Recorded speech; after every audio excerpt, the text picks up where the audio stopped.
And the end of the song means it's time to see if we had our cameras even on, and then it's the one. All right.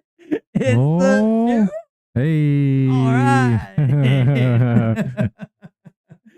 And, it's another welcome back to the Truther Cast, home of the Truther Cast. We are here to take your truth order. And although the show might be a run gun show where we barely have enough time to do the normal things that we do during the day, we certainly do not have much of any time to prepare for the show. So, hopefully it's not too echoey. Let us know. Sound off there in the live chat down below. I do appreciate you showing on up to the show and letting us know if the production is all right, because we are still looking for a producer person that, is interested in, spending and or one may call donating your time to hanging out with us, and maybe, making sure that some of the technical things run a little bit smoother. I get everything set up for the most part, but sometimes things are a little bit echoey or this or that. But anyway, if you are not used to the show here and you are a new person, I do thank you for stopping on by.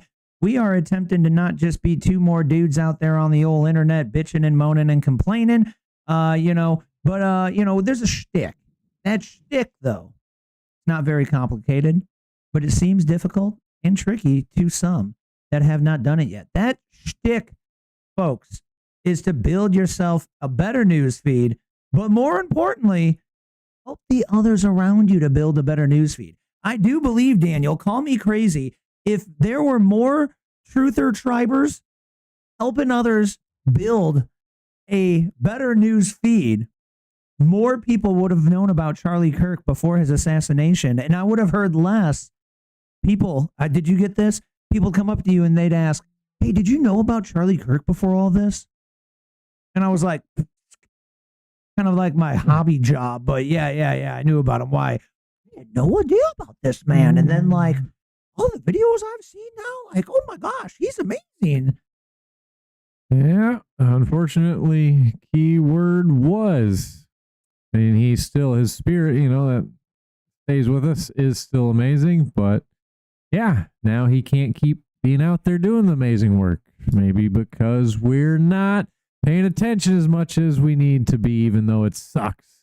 Which, you don't want to say violence words, but it's not we're fighting back enough against the radical left that are getting crazy. Just 2 days ago, I think it was, there was another shooting where it was there was 3 school shootings in one day on Sunday or Saturday or something. And it was like, or maybe it was, I don't know, Friday, but school shooting thing. And it was like 3 dead, 18 injured, bro. Dang, like I didn't hear anything about that. I feel like we're all desensitized to it now. So it's like, I mean, you don't even hear. I'm generally not around a TV playing mainstream news. So that might have been. I don't watch any mainstream news, and I heard about it. So it was just out there. Yeah. I guess. Well, actually, no, Emily mentioned it, and then I looked it up. And then I was like, oh, snap. Like, that's ridiculous. Yeah, so I didn't even see that would be like front page news and everybody would be talking about it. Where desensitized. Like, well, you'd think they'd be saying, hey, time to take the guns away.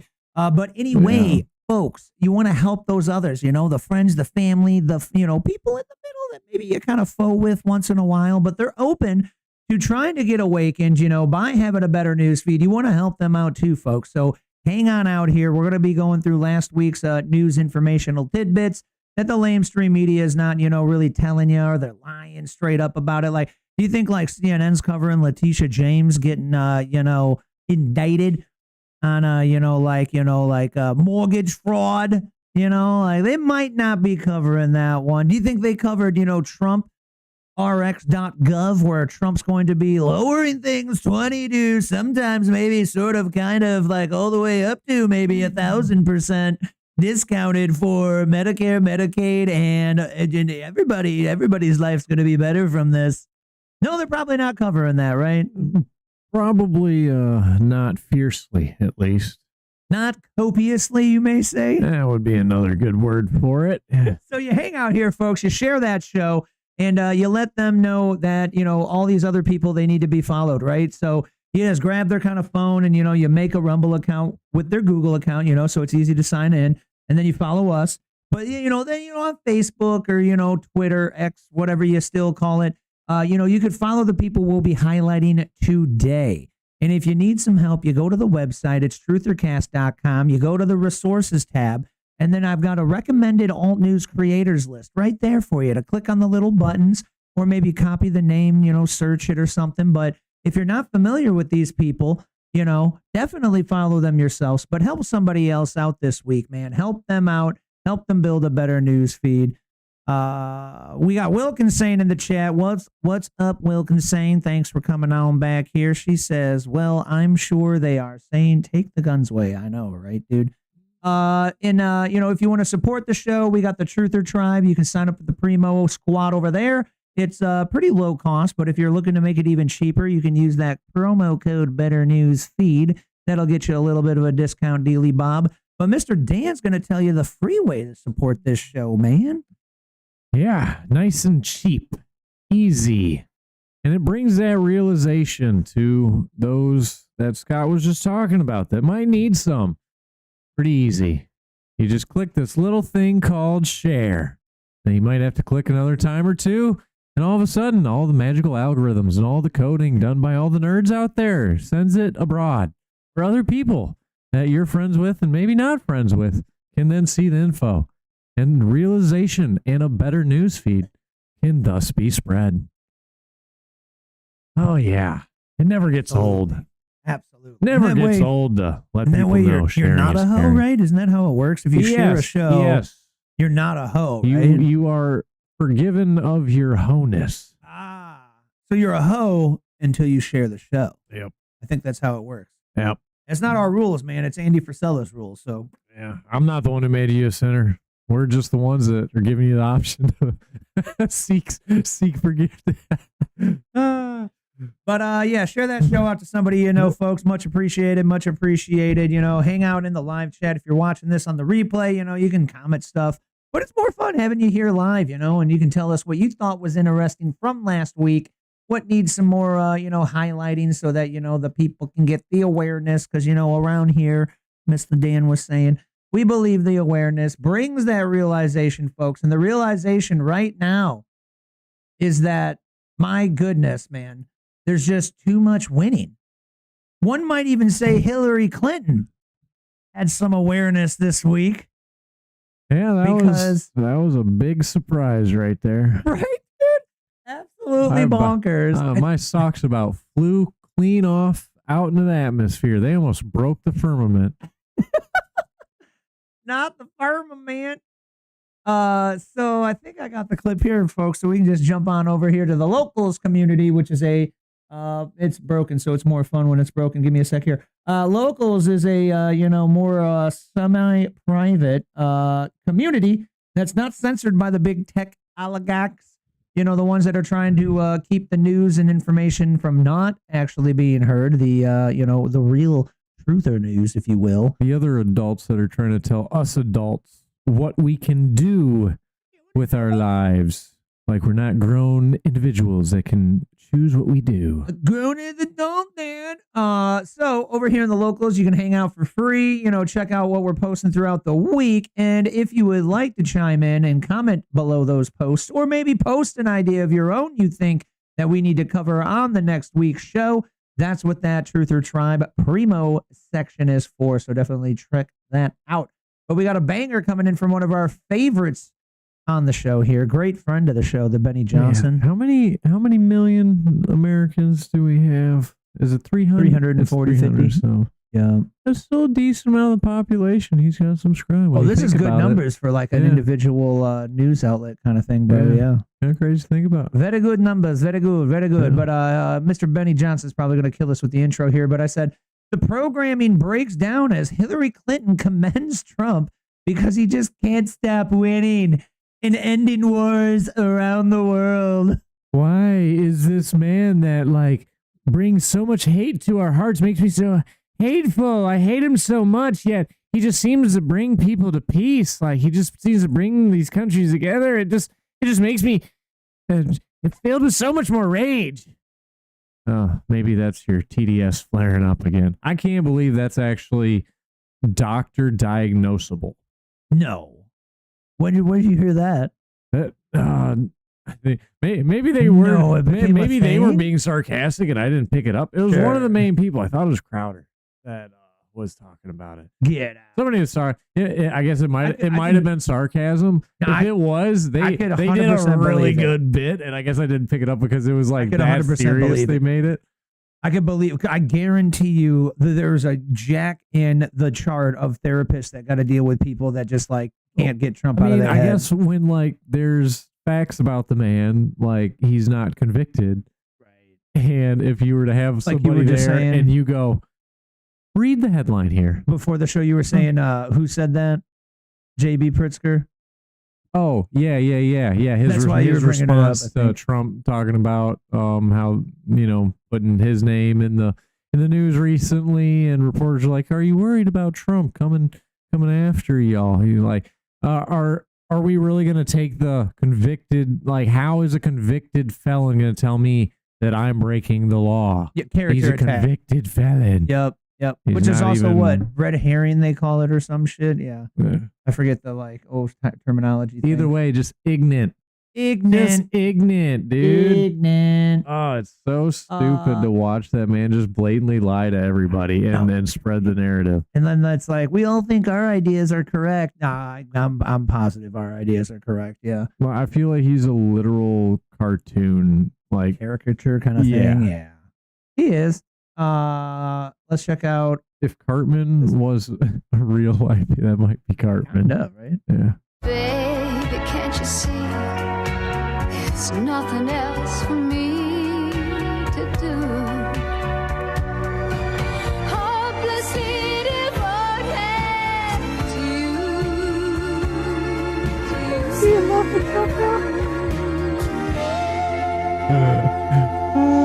What's up, guys? Spenny. President Trump may be ushering in peace in the Middle East, but he's bringing war to his opponents. Wars in 8 months, that means you don't like war. Everyone thought I was going to be brutal. In fact, I remember Hillary Clinton during a debate, she said, look at him, he's going to go into war with everybody. And actually, she said, he's got a personality that's all about war. No, and my personality actually is all about stopping wars. And it seems to work. It seems to work. But it also means this name change and our attitude that we're not going to go into a war. But if we do, we're going to win that war like nobody has ever won a war before. We will not be politically correct, but we're not going to be there. And I think, as you mentioned. He says this because Hillary Clinton said during their debate that Donald Trump would bring war. And then they were able to install their candidate. Was this the president of Egypt? Going to meet him, and then Hillary Clinton was following me. Remember Hillary Clinton? And he liked me so much, he never even got to see Hillary. He saw her for about 2 seconds. But he didn't really want to waste a lot of time. He knew what was going to happen. But that was the first time we met, and we had a very good chemistry together. And it continues till today. So I want to thank you all very much. I appreciate the way you covered this really momentous roasting Hillary Clinton there in front of the Egyptian president, and then in front of a great leader. You have heard of the crime. You have problems that other countries don't have. It's hard to hear this one. So you get the point. There's a lot of press releases of Trump talking with foreign countries going, yeah, we just made peace deals. Yeah, I'm here for another peace deal. I don't know. They're all starting to blur together. I'm not sure. Where am I at even? Am I over here? Am I there? Am I? They're just starting to look all just like peaceful, Just nice places. We're doing great work, guys. Bro, so this is the full quote. The Trump administration deserves a lot of credit. This set of conditions has never existed in recent times. And so shame on us if we don't take advantage of it. So like, bro, like people are going to spin this like what it kind of sounds like, where it was like a not even backhanded compliment. But I guarantee she's going to come out with some like, yeah, no, actually what I was saying was it was a backhanded compliment. You know what I mean? Like, Yeah. it's like the followers are going to be like, what?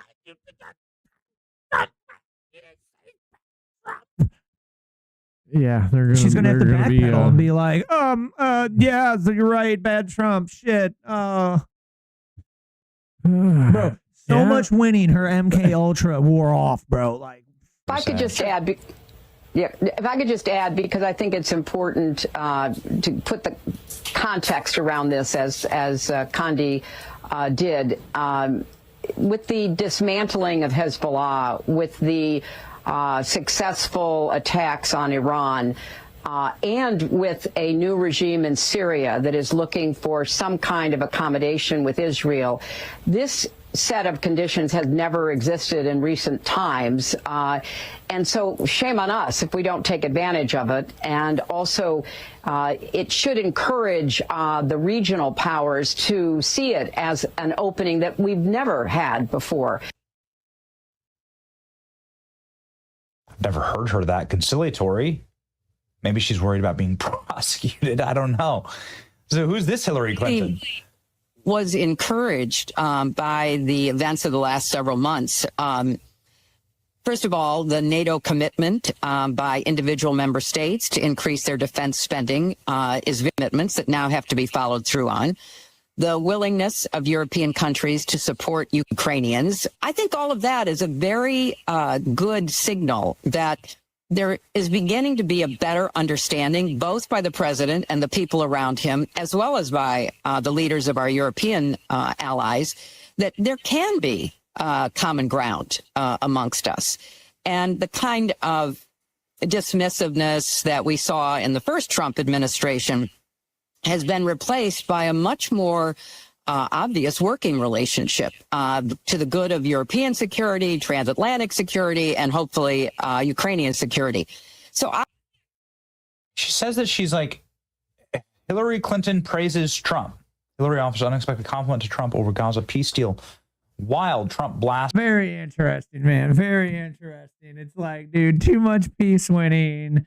What are you gonna do? Can't spin that one, man. Like, oh, so much winning. I'm just getting sick of it. There's just so much winning. if you're not familiar, what he said on the campaign trail was, oh, we're gonna win so much. There's gonna be so much winning. You're gonna get sick of winning. It's gonna be like so much winning. It was like, you know, just another like funny freaking thing that Trump says or something. And then, you know, like, I was like, you know, I'm like, yay, Trump. I like all of his stuff. So I'm like, yeah, the winning, cool, dude, whatever. Like, I didn't really think it'd be like so much winning that like we're saying it's like wearing off, bro. Like desensitized to like, oh, how many gun shootings there are, bro. Yeah. It's like, bro, you like running out of steam to give a ish about how many wins this guy got, bro. Like, I can't wait to sum them up at the end of the term, like that first one where the list was stupid. Like the scroll wheel was this tiny. Like, oh my gosh, bro. Like second term's gonna be like that tiny. Like, what the flip, dude? The dude's a workhorse. Golly, man, this shit cracked me up, bro. Tired of winning. I'm so tired. You're gonna be tired of winning. Oh my gosh, too much winning. Man, so I wasn't even sure. It was like kind of a slow news week because all it was winning. Slow news week, kind of. So I wasn't going to cover the absolute atrocious, extreme radical left violence that was being targeted here at Benny Johnson. But they actually made a press release where Benny was in D.C. and he was on the stage with Pam Bondi, talking about, you know, how they caught this dude and they're gonna charge him, blah blah blah. And then he made this subsequent video about it. And my thought was kind of like, dude, like chicken or the egg, and it's like a multiple, so it's not just like the one or two to think of, right? Right. Like chicken or the egg, bro. Is it person is a radical leftist, and so what happened first? Like they were just a nut job kind of crazy person, or like, you know, they got bad therapy that kind of nudged them in a certain direction that, you know, didn't really work, and then put them on heavy medications because a lot of crazy people happen to just coincidentally be on SSRIs. Is it because they're kind of kooky and have a tough like brain to start out with? Or is it the SSRIs that nudged them or just actually exacerbated the crazy instead of, you know, suppressed it? Or, you know, like, why did these people get to like threatening murder or actually following through with it entirely? Like chicken or the egg, dude? Is it like, you know, the rhetoric that creates it and then you drug them and then they're riled up? Like, no crackdown on the laws so people think they can get away with it, and then they're going to be championed as like a, you know, Luigi Mangione son of a bitch. Like, it's hard to say one or the other, but with how we're talking about in those Muslim countries where they're like, yeah, we don't have that problem here because we just get rid of those people. They just shut down radical Islam. Yeah. It's like, well, if that was just kind of put in place for this, would it be kind of the same? Like, right. Then that would. It's the punishment. Yeah. Remove punishment, people do thing, right? Like, put punishment in, people won't do the thing as much, or maybe if at all. He was talking about. I watched a podcast earlier this week, and it was I forget the guy's name, but he was some like, you know, high up guy of a Muslim country. In the clickbait title was like, you know, we don't deal with radical Islam in our country, so why does the Western countries do it? And then the whole thing was him basically just saying like, we allow it. So it was like, you know, hey, we just don't allow that in our country, and then hey, we don't have a radical Islam problem, and then over in the West they're like basically welcoming it. So what do you know? All the like crazies are going to go there, and then you're going to have problems. Like, that's why we don't do it. Just so happens when crazy people get together, they do crazy things. Crazy is as crazy does, Gump said. But yeah, man, so this is Benny speaking out about the crazy radical leftist that was threatening him and his little children's and wives' life.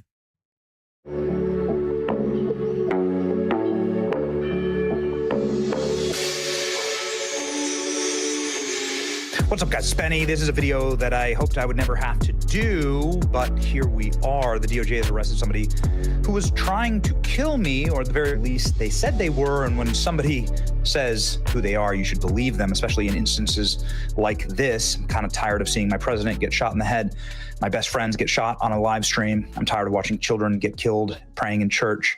And I'm really, really tired of the left-wing political violence in our country. Here's the arrest warrant for George Russell Isbell Jr. of San Diego. This individual sent a communication to my home that said that I would get my head blown off just like Charlie. And that's another thing I was thinking about. Like, Tim talks about this one a lot.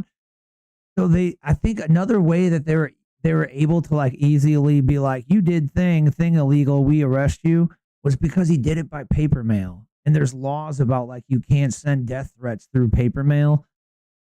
I don't like more laws. And then I don't like the laws because then they can be taken advantage of by people that come into power. But we do need to figure out how to tone down the like complete blatant assholery of the internet. So maybe like most situations where we talk about free speech, there would be places of free speech over here, but the main platforms perhaps should be a little bit more. If you say ridiculous, crazy thing, you could be actually charged. But then it sounds like the UK. So then I go, people think the internet's like just not part of reality. Well, right, but then it sounds like the UK where they're going and arresting them for saying, you know, stuff about like the immigrants coming in. You know, it's like, oh, well, like not that. I'm talking about like when people talk about doing thing that's like threatening crime. Yeah. That should have some kind of a governmental punishment. It's just a death threat, just a different place where it ended up. Like, either way, a death threat's a death threat. Well, and then the cops will say it's hard to find them, but there's all kinds of people that are not hard to find that are doing it, and then it still continues or something, right? Yeah. That's why I feel like a lot of these people just they've never had the repercussions, and so they just don't feel like the internet's a real place. Right. We grew up where you could say whatever you wanted on Xbox Live. Right. You know, like. And you get banned and shut down on the Xbox now, I guess, for saying like the slightest. Yeah. I guess they're doing all sorts of cracking now. I don't play online anymore. I don't ever game anymore, so I don't know. But that's what I've heard. Yeah, I thought about a possible. I don't know like how on edge it is. Like if like you can't make like ish talking half the time now. Like it's like any sort of anything ridiculous. Yeah, just any of the hot words. So I thought business immediately opportunity. What if you just made a dedicated chat website that's for all the certain individual games? And then you were like, yeah, dog, this one's like free balling. That's a good idea right there. You know. People definitely gonna want the old Xbox Modern Warfare 2 lobbies. Yeah. OG FPS, shit talking. Like, that's the pitch, right? Dude, that's when America was popping off. Oh, wait. No, that was actually kind of our decline. Like, we were popping off because we were strong. Like, military felt strong because we were going into Iraq and all that. But, yeah. When you go into the conspiracy thing, that's actually when it started going. And then I don't know. We don't need to like talk too much about the details, but he actually did go into the details and show the letter.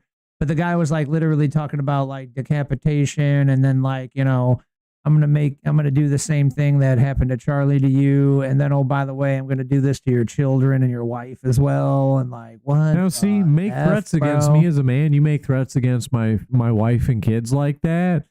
No remorse. Now I'm just gonna pull the full legal system down on you as much as I can. Right. And if that doesn't work and you continue making threats, then it ends up turning into higher escalated situations. Right. Like if you act on it, man, it's going to be like, clip clap, right? Because I mean, that's what everybody's arguing about is like, like if somebody does deadly force, you should be able to defend yourself with deadly force. How is this even like a, debate here? Like it's been like that for eons, but people are throwing rocks at, ICE agents trying to break their window and potentially kill them. Yeah. And then it's like, oh my gosh, they got arrested. That's horrible. Dude, you're lucky they didn't just like get out and bop, bop, bop them, man. Yeah. Like that's deadly force defends deadly force. Yeah, it's not the cartoons. The rock doesn't just go thump off the head and like you wake up with a lump on your head. Right. You might be dead. Yep. Absolutely. Especially if they're trying to throw it in at a car. And then you might harm other people that you didn't even want to harm. It's like wildly ignorant, right? Yeah, somebody that's perfectly fine, their vision's fine. All of a sudden, you throw a rock at a car, or glass shards go past their eye protection into their eyes. They've cut corneas. All of a sudden, they're blind out of one eye or both eyes the rest of their life. It's just people don't understand how far the smallest of an action can go down the road that they put into motion is what it is. It's part of that's what they're making it. They are formatting our society for us to think like that. Reels, everything's gotten shorter. Attention span, focusing. They want it shorter because focus is what conquers all. Well, and if you're focusing on short-term ignorant thingies, you are then not focusing on long-term future, smart thingies. Yeah. Kind of like, blah, blah. Maybe the long-term life of humanity. Yeah, or like having a 5-year plan of some sort, Jimmy the Crickets, right? It's kind of weird how fast, if you stop planning for like 100 years down the road, if not more, all of a sudden you could be on the verge of extinction as a species with one weird depopulation, right? Either just circumstances, famine, plague, or a cataclysmic event, random, Atlas. Asteroids. What? CI Atlas. Oh. The comet asteroid. Not sure what it is yet, but it's in our orbit. Baba Boo. Do you know what I thought you said? I don't know. Should we say it? Cialis. Oh, I'm like, wait, how does that create a problem? Squirrel. The tides changed. I heard that was a good thing. The poles flipped because everybody their poles flipped, if you know what I mean, because everybody was on Cialis, and that's actually how you turn the world upside We down. see what it was is they overprescribed Cialis, and then everybody pee-peed into the ground, and then the earth got over Cialised, and then it was way too energetic. I think what you're describing is like, so when you mean they hit the ground, basically they propped up on their third leg, and then every like millions of people on the globe then start spinning, and then it created a propulsion, and we spun the earth with. Is that how it started? Was that the creation story? Yeah. Boners. Yeah. All right. This has gone down a weird road now. Yeah. I don't think we needed the final explanation. We all got that. Dan said it was conspiracy time for some strange reason over here. As he was wondered if anybody had heard the serial killer conspiracy on Garth Garth? Brooks. What? Yeah, this is it's the I don't remember their name, but they do a lot of these. Yeah, I never heard of this, but allegedly, everywhere Garth Brooks goes, concert wise, there's always a new missing persons case and unsolved like murder. And then he bought this huge property, and they think, I forget the person that did it before. They think he's doing the thing where these people, he kidnaps these people, and he brings them home. He's been burying them in the basement underneath his giant weird mansion Dexter home. stuff. Dun, dun.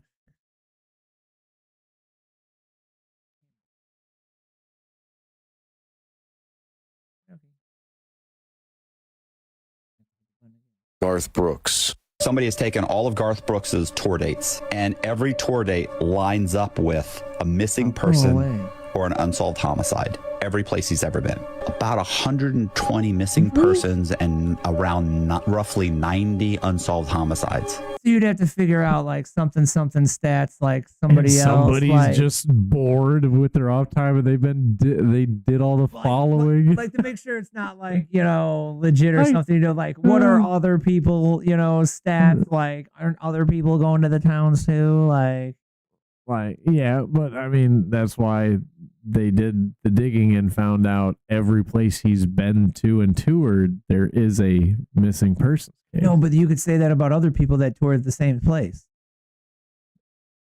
Yeah. It's also going to be a small ratio.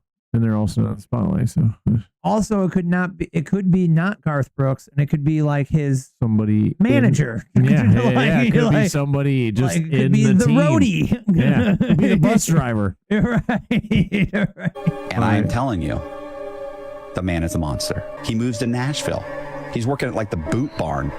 It's like 3 people that go missing that were in the vicinity of the Boot Barn where he was working while he was trying to be a country music star, right? He ends up getting a record deal. The album comes out. They put him on tour on like state concerts for all the state fairs. He's traveling around the country, missing person here, unsolved homicide here. Like, I don't know where he was staying. I'm assuming he's sleeping on the bus, which is probably right in the fairgrounds. So 2 miles away or 4 miles away, some girl ends up disappearing. This goes on and on throughout the years. And here's another thing that's interesting. Garth built this huge house. Like John Wayne Gacy, people are saying that Garth is burying these bodies underneath the house, and that's why they can't be found. But here's what's more interesting. When Garth put Candace Owens on the case, got his first check, roughly $500,000, he goes and buys 20 or 30 acres of raw land in Goodlettsville. It was just outside of Nashville. Guess what spikes shortly after that purchase? Missing persons report. this guy went to the same one. I was like, yeah, it's the USA. You could probably line up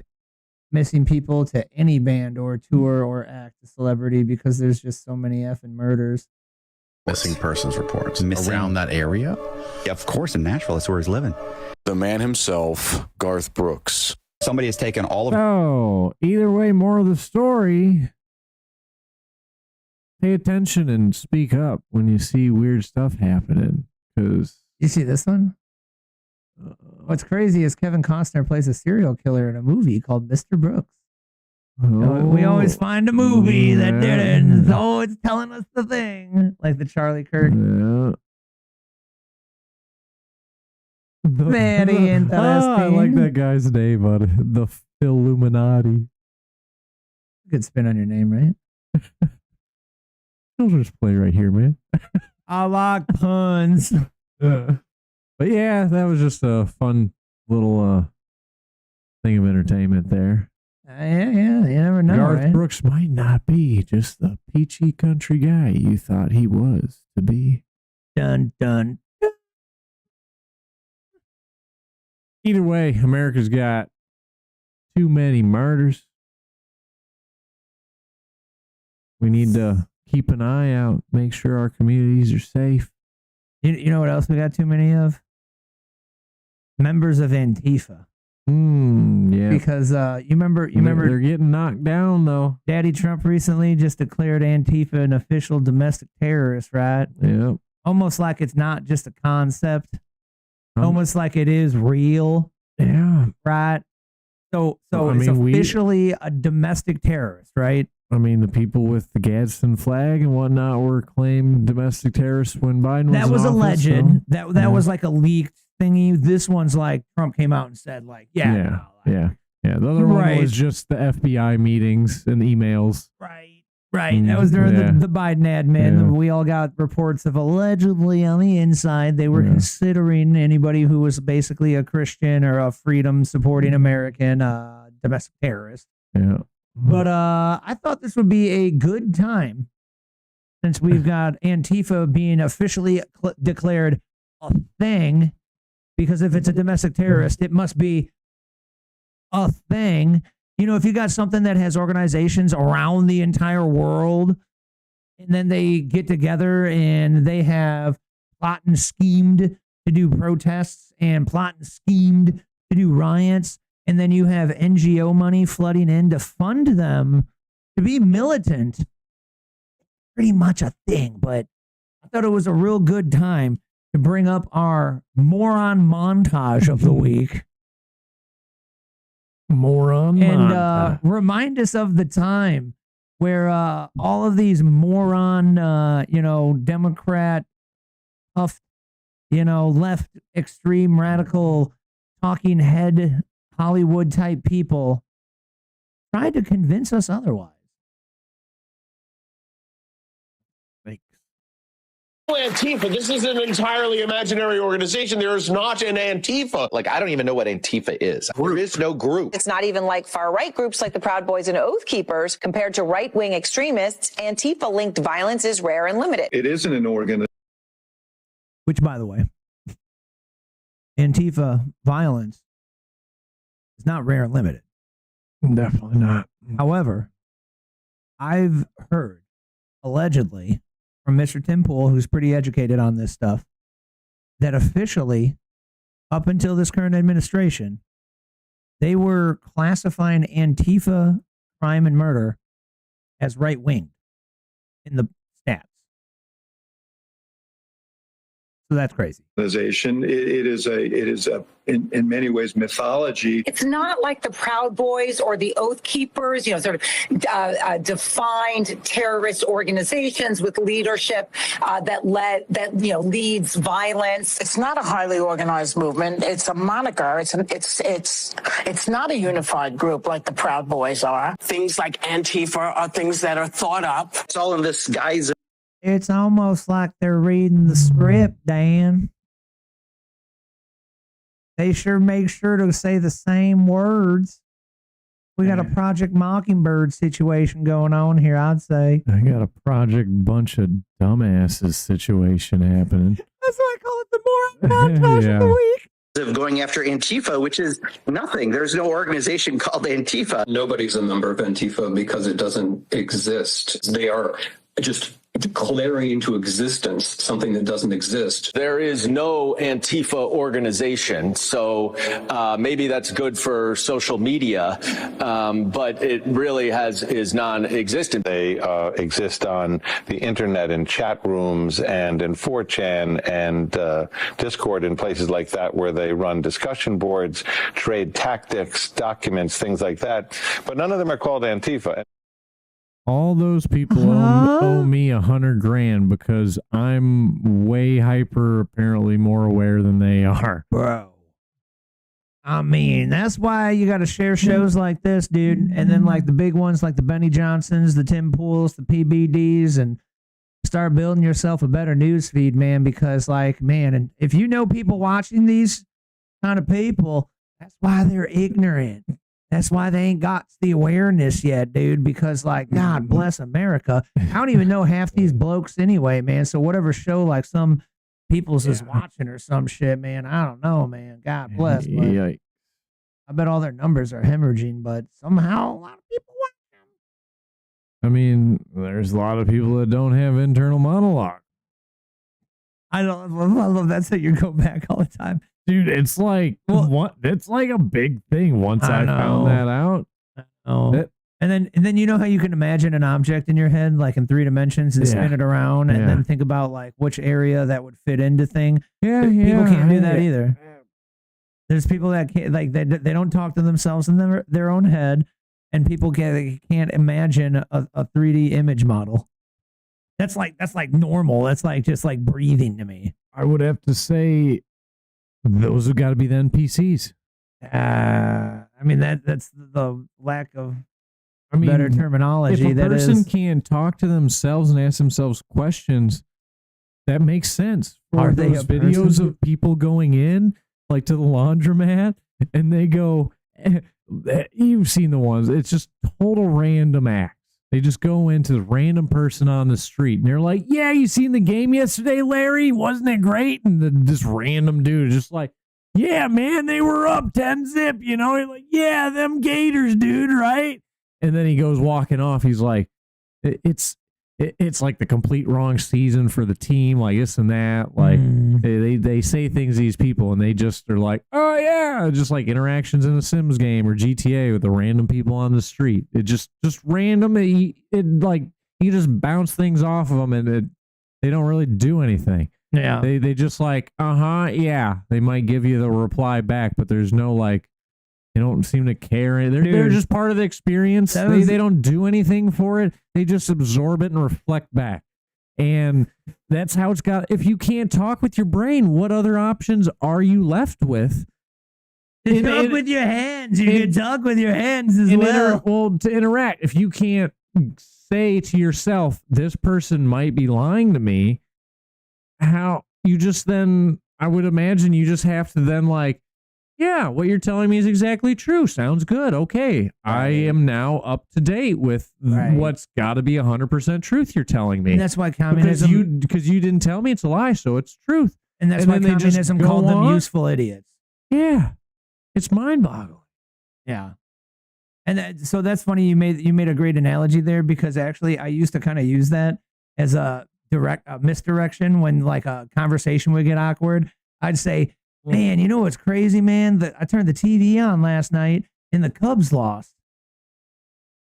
And then, like, if you were like a simpleton person, they'd just be like, oh, no, not the Cubs losing again. Like, whether it was baseball season or not. Yeah. And then if you were into baseball, they'd be like, oh, I know, that's crazy. Or like, no, they didn't. No, they didn't. No, I watched the game. They won last night. But it would like misdirect. Like, what did you watch a replay? They haven't been playing for months. Like, yeah, I used to say that when the conversation got awkward, and I was just trying to like, we're talking about something different. That's a strategy. It worked. That's a strategy. It worked. Yeah. Whether they were simpleton and just believed it and it was false, or if they were into baseball. Right. Yeah. You get what I'm saying? If they can't, like, man, I guess that's where the wolf and sheep thing really is. Like, I thought it was just people making a decision. Well, it's also not having critical thinking. So whether that's just because you're like ignorant and like, hey, you got a bad hand of cards and your brain don't shoot right. I'm just trying to like say like those. I'm trying to think of a different interaction to use other than like religious, but say that person isn't saved and you're trying to save them. Like, can they literally just like never be saved because they can't, or do they end up being saved because there's no second, they're even a better candidate because there is no second guessing like you would that might talk back with yourself like, oh, I don't know, this is really hard right now. They're like, I'm Jesus believer now, I am saved, this is where I go. Like, well, that's product of your environment. The goal is to get everybody. Yeah. So the only way, so if you can get them in an environment, they'll just change. Yeah, it's impossible unless you're leading them. So that's why it's important to have leadership and guidance and all this. That's why that's why we're where we're at, because the Republicans didn't spend time and money on media for decades, and the whole left Democratic arm took over media. Yeah. And so that's a good point. whoever controls the media controls the narrative. Whoever controls the narrative controls the people.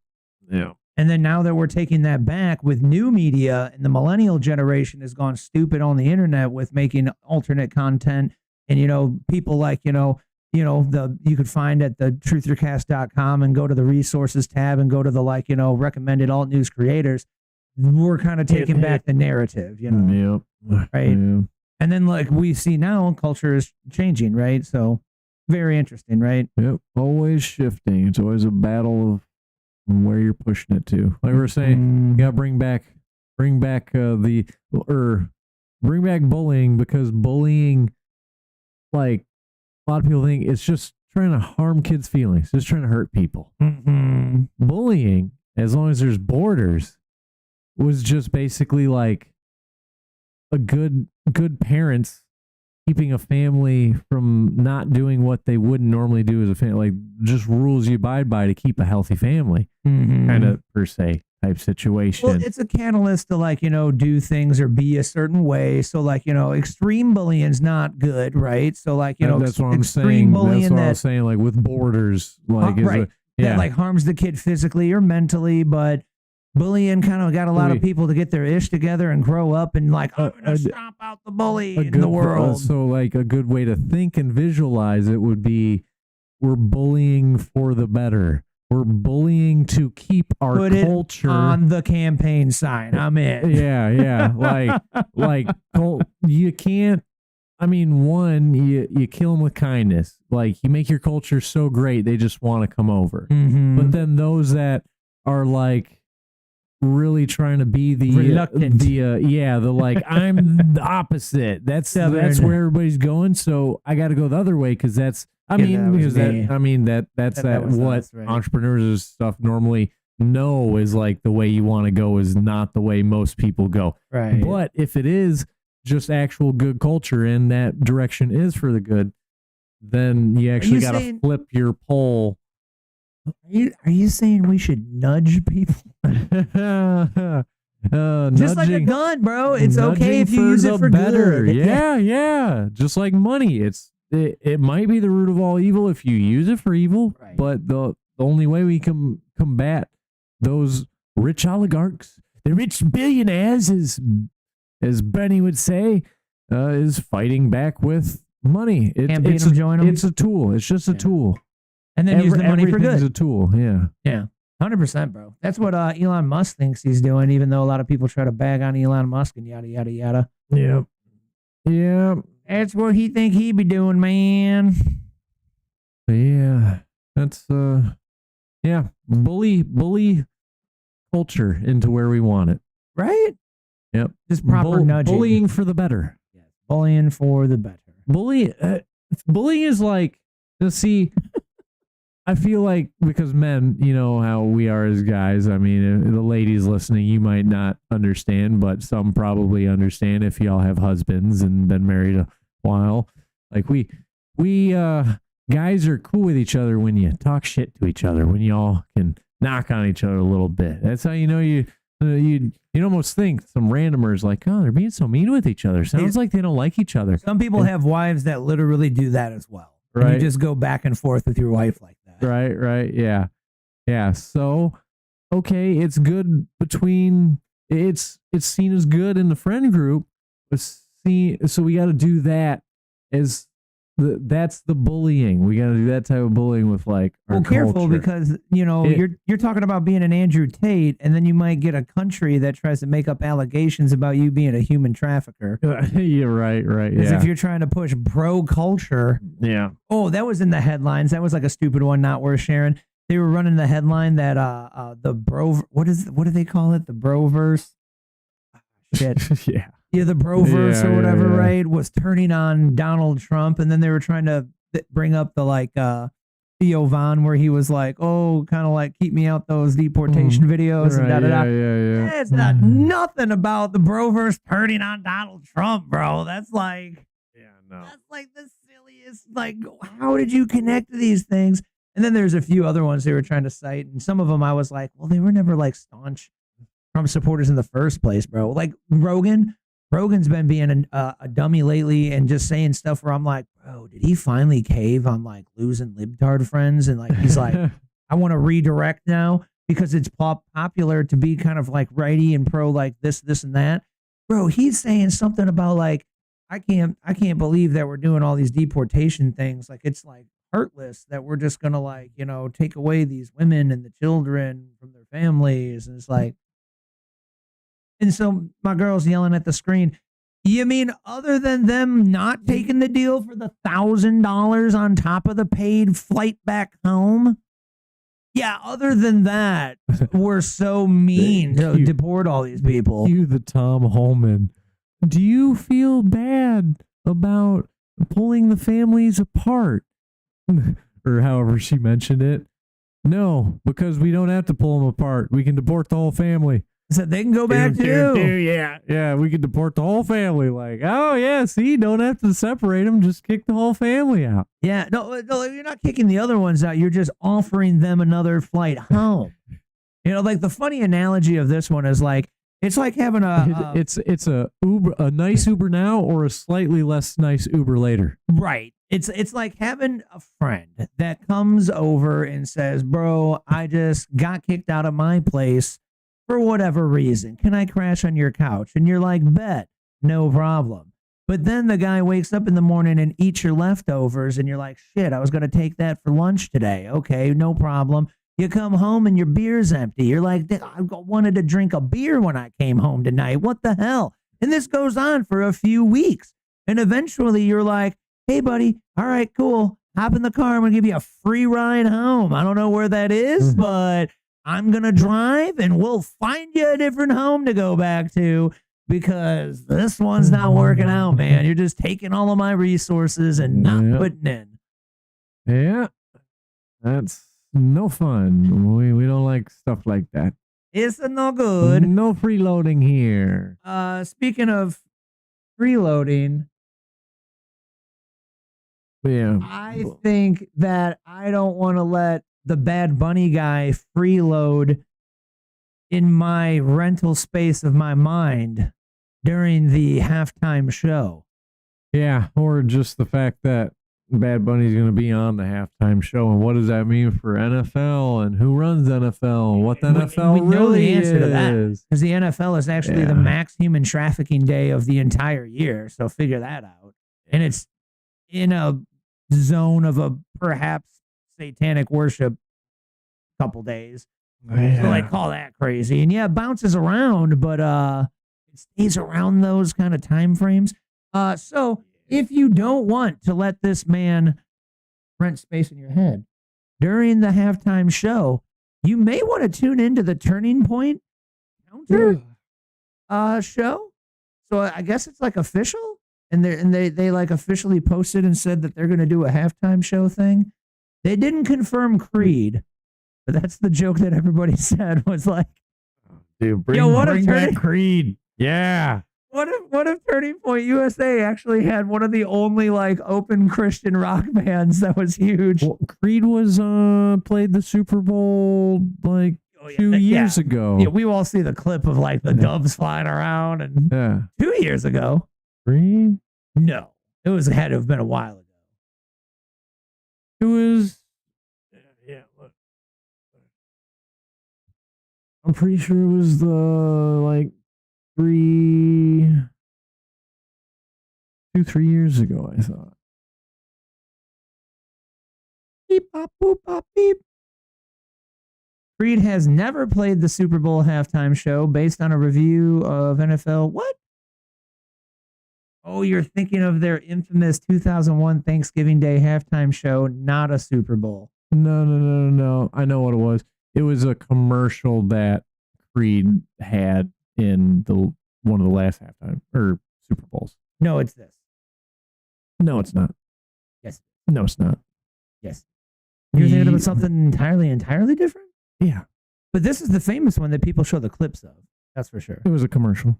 Not this. They played at the Thanksgiving Day halftime show. That's not what I'm talking about. But that's what I'm saying, right? So you're talking about something different.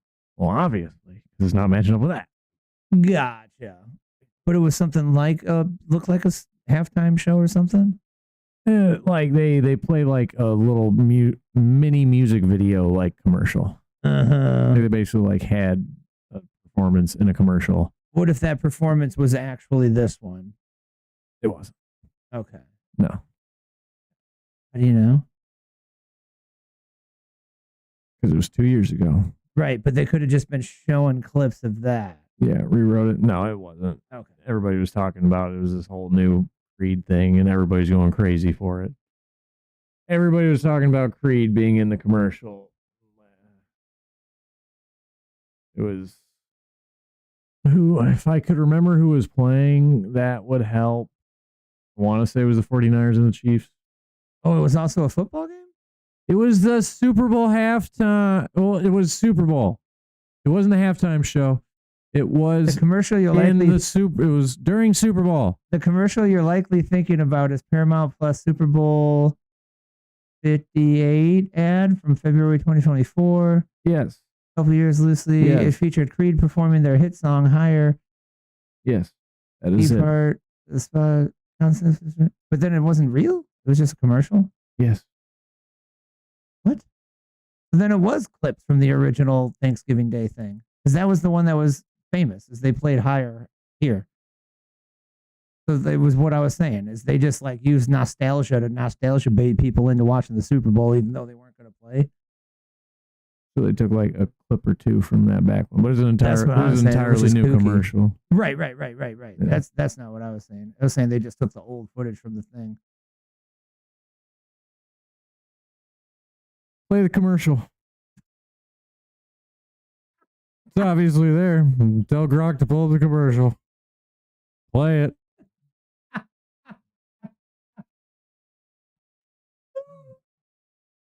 Unavailable? How's it unavailable? You're full of shit, YouTube. Oh, man. Wait, what's this one? No, that's like Paramount. Oh.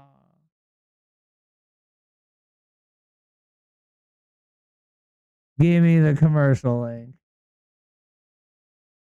It's the same.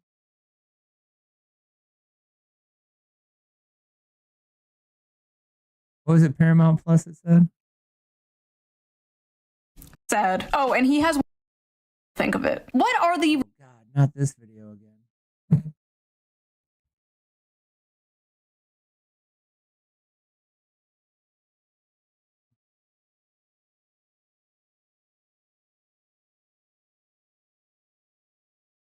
Numbers. The camera's jumping all over. Is this going to be too hard to find? Apparently. It's going to be too hard to find. I think we've lost the plot.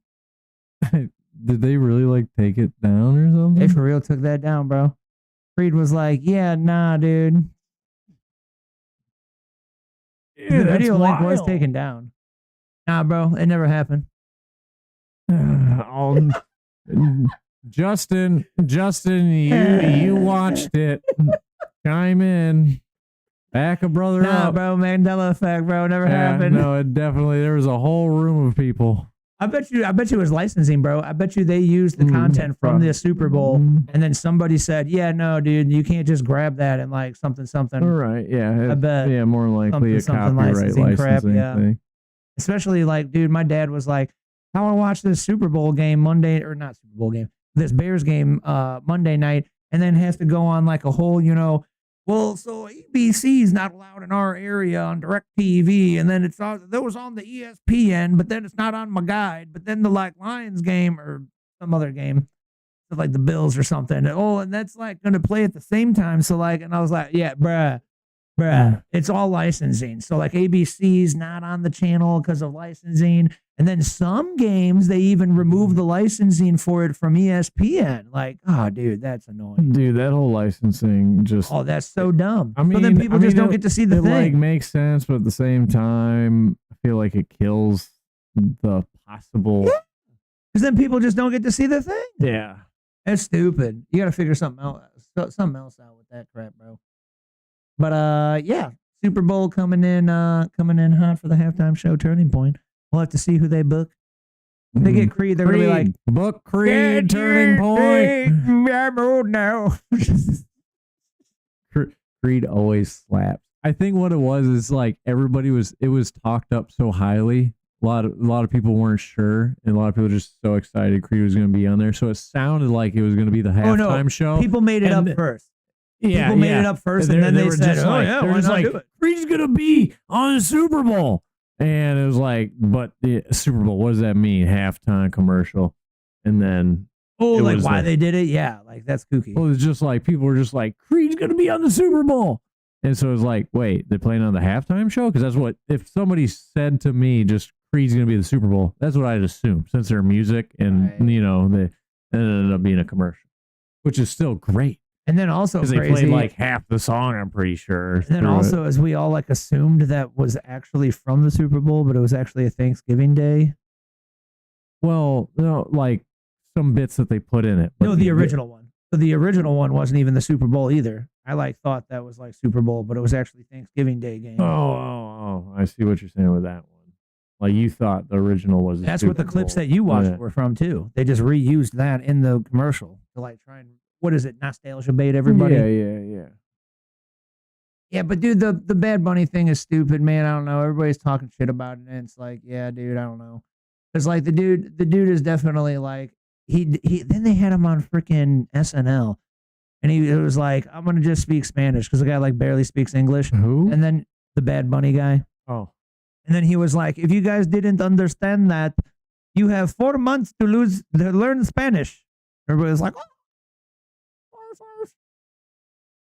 So, not enthused, Bunny. Does anybody know who the F that is? We're just old now, dude. I'm like just middle-aged, bro. Oh, Bad Bunny. And you're going to have the Bad Bunny guy play this stupid Super Bowl thing? Like, what the what? That don't make no sense, bro. So you're playing to like how much of your target demographic that watches football, homie? Why in Lord's name would you select that person? Well, who's the demographic? Well, I have no idea. You don't know who the demographic for Bad Bunny? Educate me. Like young kids. Right, mostly young girls. Which is stupid. Which, guess what? Stupid. Do what? Don't watch football. That's my point. Stupid. So it can only, unfortunately, kind of point in the direction of halftime show only for ritual. Yeah. You're attacking young girls, you're saying? Yeah. Well, that's true. It's not like the parents that their kids watch, and they're like, oh, since my kid, like I've been listening to Bad Bunny since my kid, and I just love Bad Bunny. The parents don't love Bad Bunny. I know, right? It's not even like Taylor Swift. That's like kind of young chicks, but then like older people like her too. There's gonna be some kids at the stadium, but it's mostly all people at least like 18 and older. Old, bro. Yeah, it's 18. Those grown people. Well, yeah. You gotta ask yourself, why are they having Bad Bunny up there then? That obviously very interesting. I think you make a very good point, sir. Well, think about it. NFL, is it a public corporation because it is classified as an entertainment company? Correct, not sports, entertainment. So you have to do things for maximum profit. You're supposed to. Well, you at least have to profit. So I guess. Well, the goal is, yeah. Yeah, but either way, so if you are director of said company, do you think Bad Bunny is going to bring the most out of the people? No. So why would there's like 20 other artists you could name before Bad Bunny that there'd be way more. That's an way more understatement. people would be 50, like, oh, dude, I'm trying. Yeah. Yeah. These other people in our age, like you said, you don't know who Bad Bunny is. No idea. So guess what? Never even heard of him. You are the main demographic that people want to watch Super Bowl because guess what? You can drink beer, you can drink the sodas, you can eat all the food. I'm the main demographic that never watches football at all. And the only football that I watch is the Super Bowl. And now it makes me not even want to watch the Super Bowl. Yeah. So it literally just turns me off from the one time I would give them views or buy anything they're advertising. So why if somebody is in a, like, there's no way their marketing person's that dumb. Or maybe, I mean, I guess it's not that far-fetched.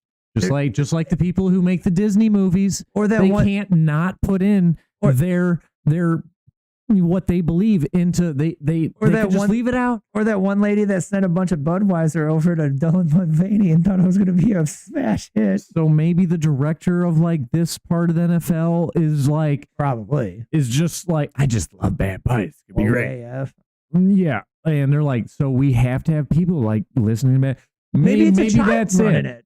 Or maybe they are all part of a certain group and they all are doing certain things and want to do a certain ritual, slightly ritualistic thing. Because if you have the opportunity to make millions upon millions, like tens and hundreds of millions more dollars with any other band or performer, and you're gonna basically willingly like say no to that money, there's got to be a purpose. There's got to be a purpose. And tell me what purpose would be with Bad Bunny other than doing something like of a ritual, because the demographic doesn't make sense. The demographic doesn't make sense, and the environment doesn't make sense. Is this football and Bad Bunny don't really mix? Okay, hold on, Steelman it. So tell me how this is any different than when they started having rap shows that our generation understood and our parents were like, what the hell is this? I don't get none of it. I can't even understand the mumble blumble. Is it just our time already? We're like, I'm 38. You're not even that old. You're freaking 32 or some shit. 32, yeah. So like, I mean, are we already old? And it's like, oh no, that don't make no sense to me. Right. I mean, yeah, maybe there's a little bit of that possibly in there. Could be. Can't say 100% My parents didn't say not. that until I was like 25. So they were like freaking 60. But at the same time, I think the people that were into that type of music at that time when it was coming up, they started playing it. We were the ones interested in football. I know, man. So again, And then now young kids are even less into football than even all other young kid generations. So wouldn't you just double down on the like medium to old? Yeah, everybody's in pickleball now. I guess if we were marketing people, we would have done it different. That's the end of that story. What do y'all think down in the chat down below? Yeah, that Bad Bunny is We've listened to some Bad Bunny songs. What songs were those? Apparently, I've listened to this Bad Bunny. I think everybody has at some point. You mean can't get you've away. listened to them and then I've listened to them with you? Or I also was like, this song should be put on again. Did I like the Bad Bunny song? Were they a remix of the original Bad Bunny? I'm now super curious because I had no idea I'd ever even heard a song of this bloke. Yeah, sometimes there's just undeniable bangers, even if the artist ain't what you want. Sometimes the beat just slaps, you know. Well, like, yeah, let me lay out. Like, So well, what's I mean, that now I'm track? curious. Like, is it any good? Just Because I'm like- like, touche. Bad, I'm just crazy. just like Bad Baby, you know, like bad Barbie, Bad Baby, the Barbie baby. You know which the one that was on Dr. Phil? No. The one Cash Me Outside. How about that? Oh, that was her? That's her. I'm pretty sure. I think. Bad Baby. Oh, I think that's the other one. Yeah, I'm pretty sure that's. I thought we that's just her. called her Catch Me Outside Girl. Well, not since her music career has been taken off. What? Dude, what? You don't. No. Yeah, dog. Oh, no. She finally busted out on something? Nah, man. Nah. No. No. I just want No, I'm to see good. your reaction. See how many views one of her videos have. How many views one of her videos Well, you has? said she blowing up, so it's going to be a few, right?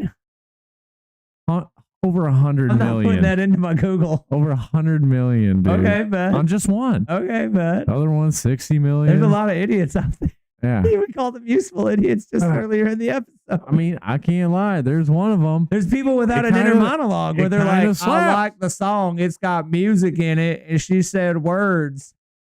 The words aren't even like, they don't make that much sense. They're not for like something of that much great stature, but I don't know. It's catchy. Has she made It gets the people going. So what you're telling me is she sold her soul to the music industry, and now she's just singing music that's ghost written in the perfect melodic melody that is also very cantankerous for making you 100% like it. And want to twerk? Yeah, pretty much. Right. It's just Yeah. program music. Yeah. Just yeah. ratchet. She was like, wait, I'm not making money. I'll sign here. I don't give no S about my life. Hell yeah. I'm going to be famous. There's a part of this I got my song 15 that minutes. basically reflects that. And you're going to have to watch the music video of this after. I just want watch to it see on your YouTube, not mine. Yeah, that's fine. I don't care. I'm not going to poison the well yet, man. I don't care. Oh, no. There's already poison in the well. All you can do is just keep looking up the other stuff to Oh my try God. to neutralize the Wilkinson in the poisons. chat said that is her, and then it does slap too. What, Bad Baby is her? Gucci flip flops. No, she didn't. Gucci She flip talks about flops not is, selling out, actually. I think, one of her most popular. Well, of course, if you And sold it out. doesn't really like. So of course, if you sold out, you talk have about not any of- selling out. That doesn't necessarily mean she didn't sell her soul to the music industry. But maybe she's a hustler, and I'm just, underestimating her. Who knows? I mean, I'd say she's always been a hustler, so she definitely is hustling. I mean, I like catch me outside mentality. It's like, come on, Brett, you trying to go? Yeah, she real. She ain't fake. But she was a nut job. That's for sure, bro. She was a nut job. She little is what the kids would say, a ratchet. She cray cray, bro. Like, You God little. dang. What's the new off word for cray handle. cray? I thought that was ratchet. I thought That's it was cray old now, cray, too. and then it was That's ratchet. old. That's old now. Ratchet's like, you're like busted. You're like poor, living in the ghetto. We got any youngins watching? Chime in the chat. Oh, What's no. that new slang? I doubt that. Our demographics it, are yeah. like 35 to Yeah. 55, probably. Got a lot of 70-year-olds watching. What's the new slang for that's cray cray? Just gonna type it in. Yeah. Alrighty, well, we'll just do a quick one on that one because over here, man, I said fantastic, and the good luck in what? Fantastic and good luck in the merit-based workforce. Former government tax-burning people. Big news, Mr. Dan. Due to the government still being shut down now for week 2, which is crazy. I can't believe it's still shut down, right? Trump has taken advantage of this, and he has now enacted a normal operation called reduction in force, to which he has now helped remove upwards to maybe some people tell me it's been about 1,000 employees. But maybe it's even more here because that's like 1,400 in just Treasury. Right. Yeah. And then 1,200 in health and human services. So we're kind of maybe like cleaning up the people that were just burning tax money, and maybe like they even don't like being at their job. Who knows? But you don't want to quit your Yeah. job if you got something going. Right. Yeah. What was the term? While cray cray is still understood, a new slang term for crazy is wild or extra. Other slang terms that can be used in a similar context include dank or cringe. No, those are all old. Nah, dude. That's what I was saying when I was a AI, kid. You done swung and you missed. Yeah, nah, dude. That's all oldie mosey, AI, man. you must be old blood too, because that is Yeah. not what the youngins be saying. Programmed by woke millennials, apparently. Even though I really can't say that, because obviously I'm asking AI what the youngins are saying because I don't know. But Yeah. I'm saying that's not what the youngins are saying. So we're kind of a I'd say give and take I'd here. say please look it up further, but it's not worth it. Please scan Reddit. If I was No, cancel. if I was a ratchet 18-year-old, what would I say instead of cray cray? Nah, the Catch Me Outside girl was a white girl. Catch me outside. How about that? Okay, now Wilkinson's not sure she's thinking of the right person. Fair enough, fair enough. But hey man, I am all for cleansing out some governmental stuff. And man, I get the catch me outside and the girl hitting the head with the shovel mixed up. yeah. Yeah. Not sure. But I'm all for getting rid of some of these employees here, man. And like, sure, maybe we get rid of some good ones on accident, but I don't know, man. I think the government is definitely bloated, and there needs to be a massive cleansing of things, bro. Yeah, we need to cut carbs, focus on proteins, Yeah, no, and amino dude. acids. Yeah, great analogy, man. Great analogy. And we cut 1,400 in the Treasury Department. Like, what do we need them all for? Only 176 in Homeland Security. 442 in housing and urban development. Like, I think this is a great idea. Then I watched a really effing awesome, I should have shared it, really awesome freaking podcast with the CIO of the IRS, bro.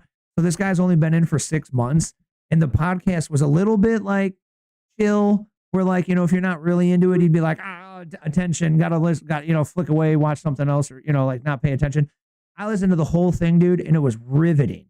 Now, the dude is like hyper smart, but he's not autistic. So he talks like normal person, and he's like just a hyper smart businessman. So this dude like ran like a software company or something like that.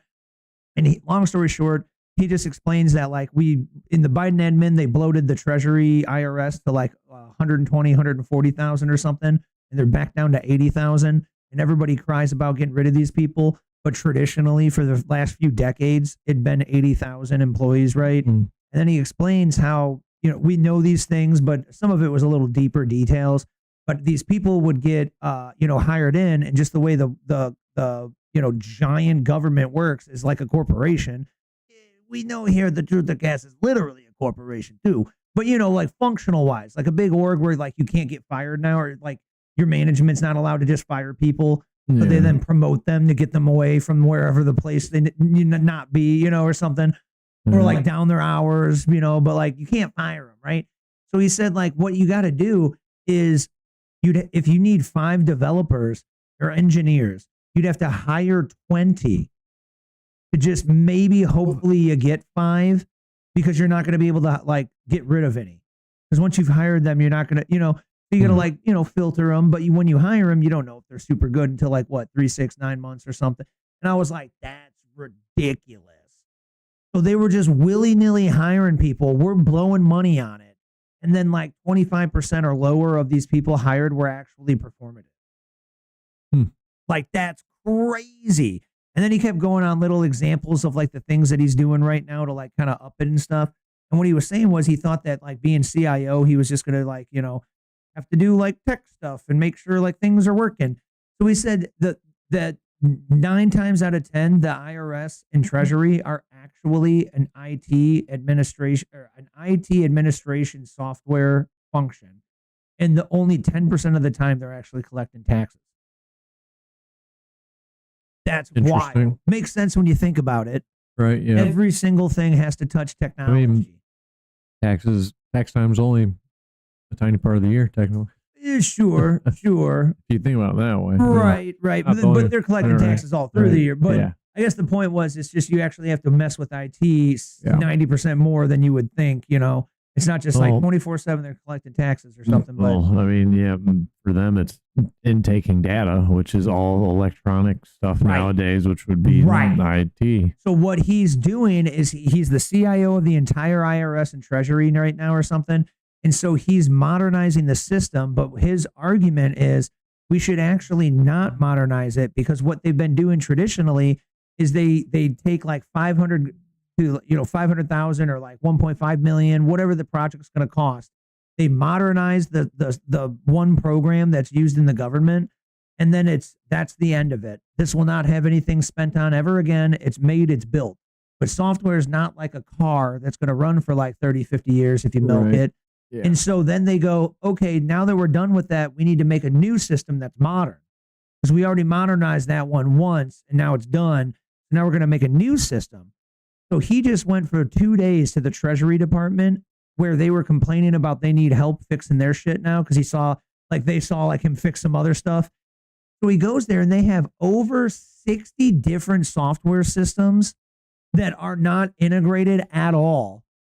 And when you call into the IRS because you got a paper and you need to get your shit figured out right, they have to use these 60 plus different systems to try and find your actual real verifiable information. It was so interesting, bro. It was a dope podcast, man. Now I feel like I can see why they're like, we need the real ID. It's for some kind of something centralized system, something, right? Because like they went. They don't even have one that helps right now. Fine, let's go with another system. Right. Except this system isn't a fully like self-sustaining. We still need a part of that old system, and then you have all these tiny parts, all these systems, instead of just having one streamlined system. So that's what he's right now pushing for and working on, is a unified, accurate data system. So what you said was very insightful. So the first thing that he opened up saying was, the main sole project that I've been working on for 6 months is we need a one unified source of data for the IRS and everything to function, because everything is completely broken. And it's like, dude, that's nuts. Yeah, it's just unorganized. And then Trump's admin had, for the first time in like decades or ever, everybody from the IRS and Treasury, all the like bigwigs, all get together and meet in one place. And they solved what's taken traditionally 5 to 10 years to get done in one meeting, because they never get to talk to each other.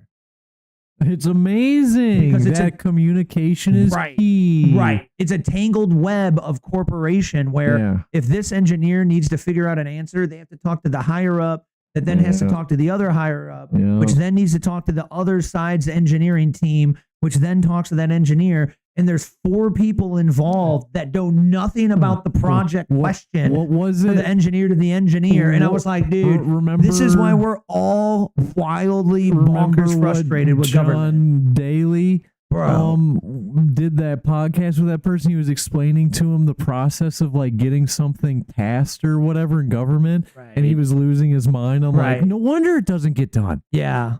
Yeah. Oh, Jon Stewart, Daily Show. Yeah. Jon Stewart, Daily Show. I was like, I know there's something not right there, but it's right enough, so I'm going to throw it out. Yeah. Like, he'll know what I fix mean. it. Yeah, he'll know.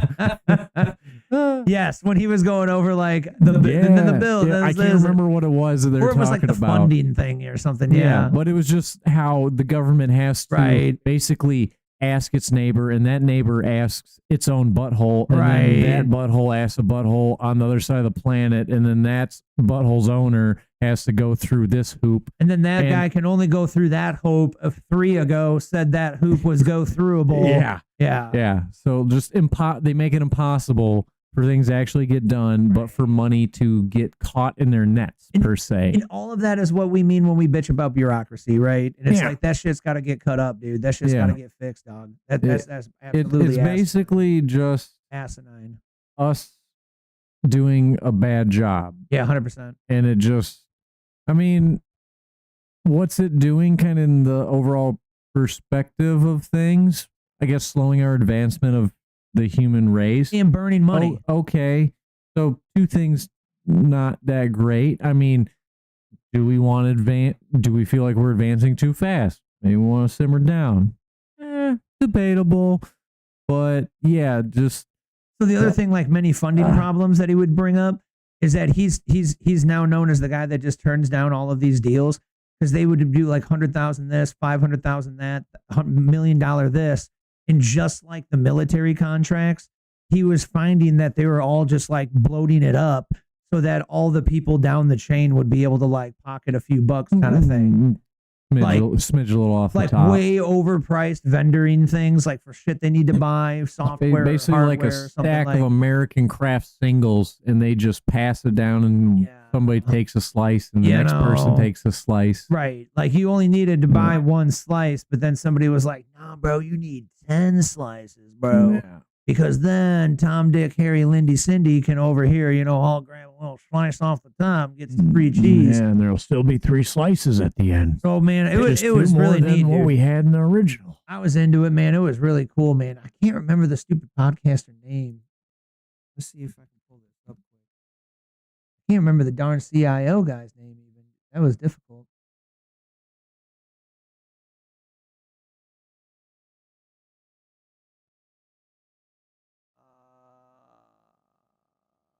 I don't think that's going to be fast like that.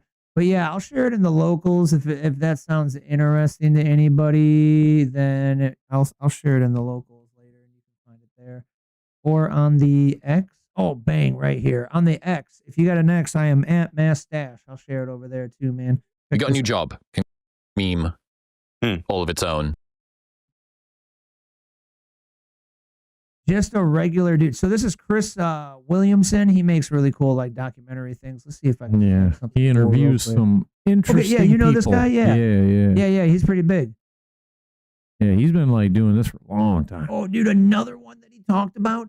Do you remember the headline where they said the IRS is having a hackathon? And the news ran it all as like a scary, like, oh, Trump's Doge. Fearmonger thing. Right. Yeah. He goes, bro, like, let me give you an example. Like, this guy was really good. Like, he's a genius business, bro. Because he 100% every time had a relatable example. And he was like, oh, just let me give you an example. Like, literally right now, like 2 days ago, I was doing this. And like, oh, dude, really interesting. So he said the headline when they ran, like, oh, the IRS is having a hackathon, right?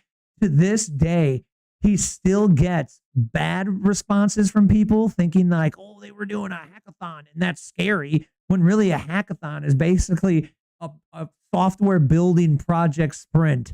It's, oh, we're all going to build a project in 2 days. That's like a hackathon.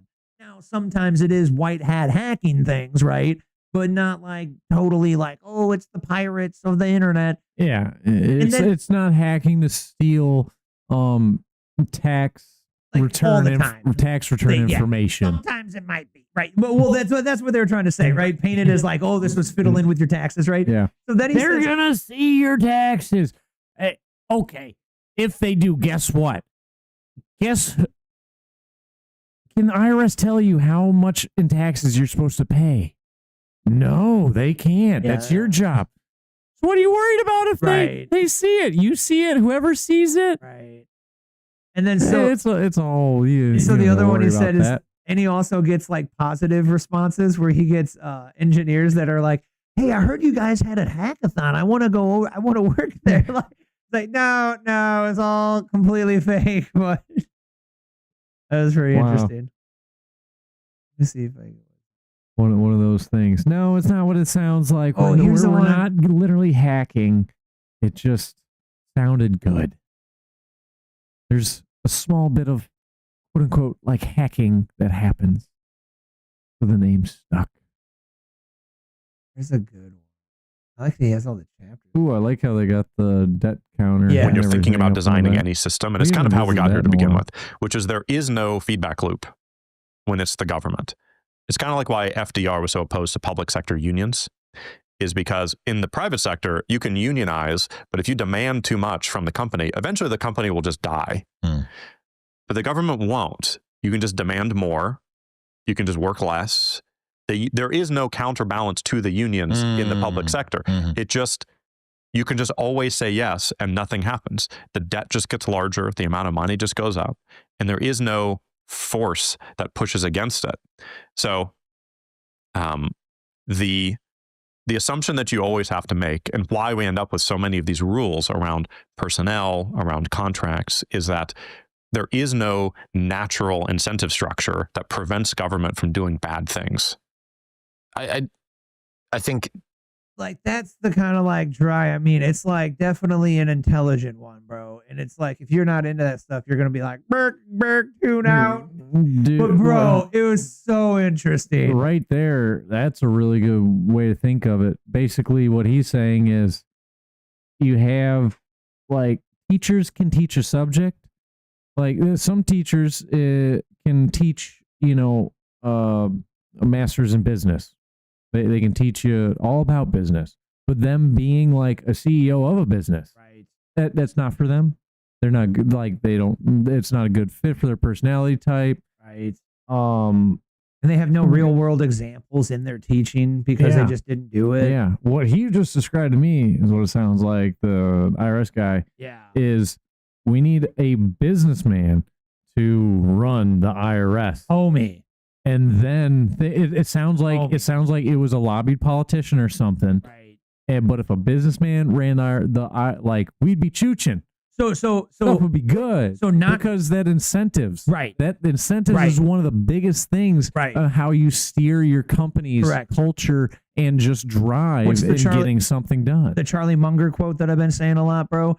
You want to change the outcome, change the incentive. Encouragement over discipline. Yeah. Like it's the same thing. Incentive over, a fine. Right. Whatever the opposite of incentive. And then what the other point though is not just businessman, you need a software developer businessman, because he's saying 90% of the operations of the IRS are technology. So we've just had a bunch of boomer people in there that just were scared to say I'm stupid and don't understand how to like make sure this is all doing thing. Right. And then the IT industry comes in and sells to the government and takes advantage of them. I think this is what it's about. Government contractors have been pretty vilified, I think, by Doge and other people over the last few months. How come? Like, what is it specifically about the contractors that have got the eye of Sauron turned around onto them? There are many things. I think the biggest one is this core incentive misalignment problem, which is the pricing is often arbitrary, and they will claim that it's not. They say, oh, it's firm fixed price, kind of like the one that I mentioned earlier. They said, oh, we didn't change the price at all. It's firm fixed price. We charge the same price to everyone. It's just a scope change. And it's like, okay, but like we're not getting anything different and it costs more. So what's going on here? A lot of the contractors, some of this is not even specifically the fault of the contractors. So like I'll give you a specific example of a type of problem that you experience. So if you want to do something simple, like, hey, I want to sign up for this online service and it's like $10. There might be some threshold where you can do it, but in general, it's like, great, we need to set up a contract vehicle, which could take a year. And you have to go through this whole rigmarole of like a competitive bidding process is what it's called. The procurement systems that we have today, the process that we go through to procure things is totally and utterly broken. And it leads to disastrous and bad outcomes. And it's complicated because we started the bidding thing because then if they didn't do that, they'd give favor to like who was in bed with them, you know, the people, you know, blah, blah, blah. So then that was like a thing that came up to try and fix the problem. A deterrent to steer away from that. Yeah.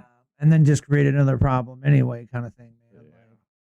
And then the other one that's tricky too, bro, is how do you, like just any government position, how do you get the big successful people to come here, right? And so this is why Donald Trump being like a business owner and having all this clout is so effing important, bro. He's saying that these CEOs of these software companies that he's getting to come over, bro, are taking a pay cut because they want to like do public service, like give back and fix the country. But then they also know this thing's probably going to be successful and it'll actually be a positive on their record, because historically nobody wants to take a pay cut from like, you know, $1.5 million down to 60 grand. And then there's going to be a bad mark on their like history of like, oh, then they worked at that government thing and then that bad thing happened. Yeah. And then now if they got to come back into the private sector, now they're like got a record that's sullied. So usually that's another thing that leads to getting, it's just old people that go into work in government because it's your like magnum opus. It's like, I'm retired and now I'm going to go do my public service and like I'm kind of checked out, you know, or so how do you get like young people in their prime to go work into government and also not be leveraged? Because if you make a 60,000, 100,000, you know, that's really cheap for a nation state to come in and say, hey, man, I'm trying to compromise you. I'll give you $1.5 million. Yeah. So I come back to, I've said this a few times, I struggle with the concept of like, oh, we pay our politicians too much money. There's a lot of factoids and stats, bro, or the argument that I kind of agree with that we should actually pay them more. Yeah. If we paid them more, it would attract higher quality talent and they'd be harder to buy out. Well, I think it's a little bit too, people are starting to realize how much value our money is lost and how much you need to live a certain way. And people being a politician has always been this kind of fancier lifestyle. But from when we were in school, their pay and their position has not increased that much. I think they voted on it to get increased like within the last few years. Part of the budget bills they passed, bro. Yeah. And okay, but then all the people always poo-poo it. They say, "Oh, they're getting paid enough."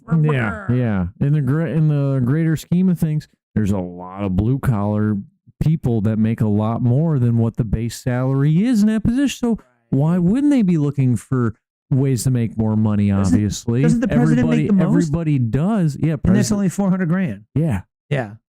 I don't think maybe Speaker of the House makes more. I think Speaker of the House might actually be the highest paid position. Okay. No, I think that was just Tony Fauci. Right. Yeah, I know he was the highest paid position in government. That's definitely a fact there. Yeah, it's right. The other one I forgot where I was going to go. we both did. Yep. I don't know how we both ended up doing this. That's a rare one. Yeah. Yeah. Weird. We both are like Tony Fauci, F that guy. Yeah. Lost our train of thought. Yeah. Well, so okay, as we all know, there's only so much time in a day, and their pay has only went up so much. There's like regular people making. There's a lot of people in a lot of positions making more money. They're like just data people, just coders, getting into companies making more than your state. Somebody that represents the whole state of where all these people live. So yeah, it should come with like a good chunk of change because you got a lot of stress. You got to make sure the whole state's operating to satisfy possible millions of people. Mm-hmm. Yeah, that's kind of an important deal. Right. And so you only have so much time in a day. They only make that much money, and the blue collar guy running a plumbing business is making twice as you in a year. You're like, well, that's crap. I'm going to go now do something to leverage myself and then possibly hurt him. So because now the game's only about getting more money in my pocket. And don't forget, you're going to do that plumbing job with no public scrutiny and all of the responsibility and anxiety and pressure and who's back scratched and someone coming to you and going, hey, proverbial gun to head, you got to do the thing I want because that's the way everybody does it, or there's going to be some legs broken or something, and maybe a possibility ridiculous thing like that, right? But yeah, so like other people in a lot of their, they got full-time jobs, they'll start a side hustle. Right. Being a politician, like you're actually like if you're really doing the job, there really isn't much side room for side jobs. So you can't make side income. They do, and that's through taking these lobby deals and whatnot, which is making them corrupt. So if we paid them more money, they wouldn't have to basically be working because what I'm getting at is like that's how crazy it is. We think just us as the people, and like middle and lower income have been getting hit. We've been absolutely getting hit hard in this. Like there's no doubt we haven't, but a lot of these people think that these higher ups aren't feeling it.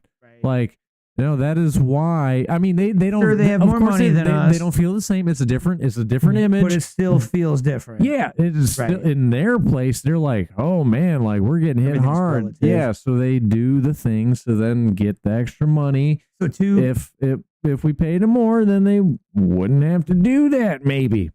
I mean, it's not like greed isn't a thing. So again, great insight, bro. One of the things he also says is he's only trying to do this for like another 3-6 months, maybe, because he doesn't know how long he can like tear out of his savings. And he's like a fancy schmancy software CEO something person. So it's like, what do you mean, homie? Like it's expensive to live nowadays. Whatever your quality of life is from like whatever you were used to or something. Yeah. And so I guess he's got a real good wife, and his wife's the one that like pushed him to do it because he was like, I don't know. I always thought maybe I'd go and do my public service when I was old and retired because then it wouldn't be a stress. And she said, hey, look, dude, we're okay on the money for right now. Just go do it for a while because they hit you up on this. And I think you could do great, babe. So the man took the position. And dude, you got to listen to this. If you're into it, bro, like it's super duper good. Yeah. It's super duper good. Right. The shit the dude's saying, you're like, my comment on it, right? I always like commenting on things because that helps the algorithm and blah, blah, blah, show some like, love back, right? My comment was like, we have to figure out whatever we can possibly do to make this man stay in this position as long as he can possibly humanly handle. We got to keep eyes out and know that this man is a suicidal as well. Bro. Like, and then the other one that you hit on that he mentioned was getting the people that have these high salaries is almost near impossible, but if we did it, they would actually come. And it's like, well, duh, yeah, but like, hey, there's like a what? We just said they just downsized back to around 80,000 employees. there's like 80,000 employees, and these are employees. They're not politicians. So, like, at minimum, if we don't feel like we should start paying the politicians more money, maybe we should pay governmental employees more money. They're real jobs, and then aren't the lefties all, don't take away the government jobs, because they're what? Ideally, it's a system where they're people that vote for them are getting these cush jobs where they're like a bloated corporation, like a Google, where like the girl makes a TikTok about how she goes in the morning and gets free breakfast, and then, you know, just like does 5 minutes of work and then goes to the workout center and then gets a free snack and then gets coffee, goes to the nap pod, and then does 5 more minutes of work and then she gets fired, right? Like, that's what a lot of people, I think, are kind of doing in these government jobs. It's a bloated corporation that needs to get like cut through like X, bro. And that was the point of the Doge thing. He came in on the Doge team, and then he landed in this CIO at the IRS. Very interesting. And then we need to start rewarding, like paying the people that do the good. Rewarding because you mean performance-based metrics, like merit-based. Right now we're paying people to do. We need to be able to get more people paid. Performance bonuses. That's base all rate it and is. performance bonus, bro. Pay people to do the good work. I'm not a fancy mega employer businessman, but I think that is how you do it. Performance-based, merit-based bonuses. Merit. Oh man, that's one of my favorite Nirvana songs, actually. Where did that one come from? Now he's autistic squirrel dropping musical tidbits for absolutely no reason. What's going on? I'm missing. He said, my girl, don't lie me. I see. That was actually a Nirvana cover of another band. I think it was like an old country. It is crazy how many tunes and music of the past is just kind of like a slight remake. Bro, I could sit and go through this whole effing thing. Personally, it was so that interesting. Every little chapter, I think me and you could have a tidbit about. Oh, I bet. It was so good, bro. It was so good. Maybe if it's slow again next week, we should like pull this up. You should watch it, dude. 100%. It was so good. I had to watch it in 3 chunks, bro. It was 2 hours 55, and I don't know why. I was just really sucked into it. I kept backing it up, being like, "What was he saying? That's crazy." Right, have to listen to it again. Did I hear that right? Super duper cool. Oh man, yeah. I kind of buried the lead on this one, right? So we're back to tired of winning. We've gone off the path, but now we're gonna bring it back. Okay, that was a long time not talking about Donald Trump. I don't know what's wrong with you guys over at the TruthRCast. I thought you guys were interested in winning, but unfortunately you were talking about another part of winning, I guess. Maybe it was. Maybe some people tell me I had a lot to do with this man. This man, Sam, what was it? Korkos? I was told, some people say I had a lot to do with Sam getting into this position here, but folks, have you heard the absolutely astonishing, amazing, fantastic news about TrumpRX? So, not all that Trump subtly mentioned here is, oh, I forgot to share the other link. Damn it. I had the video of him talking about it. But long story short, bro, hey, we're here to talk about TrumpRX and how, we're going to drop, medication costs for Medicaid, Medicare, and everybody else, all over, man, from 20%, 300%, 500, 700, and sometimes, up to, oh my God, the crazy 1,000% off, right? So he opens up though and goes, yeah, the oil is doing great. The gas prices are going down. I think very soon, a few more months, we're going to have it down below in the like $1.80 range. I said, what? $1.80. Somebody clip that shot. He going sub 2, bro. He's trying to drop gas down to sub 2. Like, that's bonkers. Okay. So he threw that little nugget out, right? Gas did take a decent drop recently. Right? I don't know if you noticed, but it has dropped a good, at least order, I'd say. And then a few, yeah, no, like my girl mentioned, bro, Costco's down to like 260 or something crazy. Yeah. Like that's bonkers. Yeah, because it was floating around like 305 to 319 last week. Yeah, 260, 280, something like that, man. Crazy. Oh. So TrumpRX will be coming soon. I believe this is like 2026 or something. Oh, okay. No, they already updated some of it. This has got more information and stuff. Sweet. A little bit more. Oh, yeah, it's still coming soon. The deal maker. Bruh. Oh, dude, that's what he said. So, like, whoever was up there with him, I don't know if it was the AstraZeneca guy, but I think it was somebody in government that was heading up this project, right? He said there couldn't be anything more maha than dropping prices with this and making a deal with AstraZeneca to get these prices put under the favorable countries where we're going to be a favorable country. So now they're going to charge us the same that they charge the third world countries and everybody else. La, la, la. And sir, and he like looks at Trump and he goes, sir, Mr. Trump, you're taking the art of the deal and making it the art of the heel.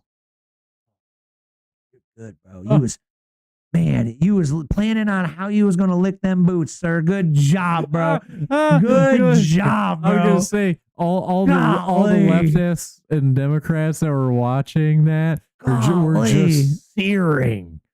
They were just searing with hate when that was. You know what I would have done if I would have been like in ChatGPT, like, yo, ChatGPT, I need a good pun that's going to bring back something from Trump. Maybe you should go with art of the deal, art of the hill. Oh, that's brilliant. You couldn't lick his boots anymore if you wanted. Oh my gosh.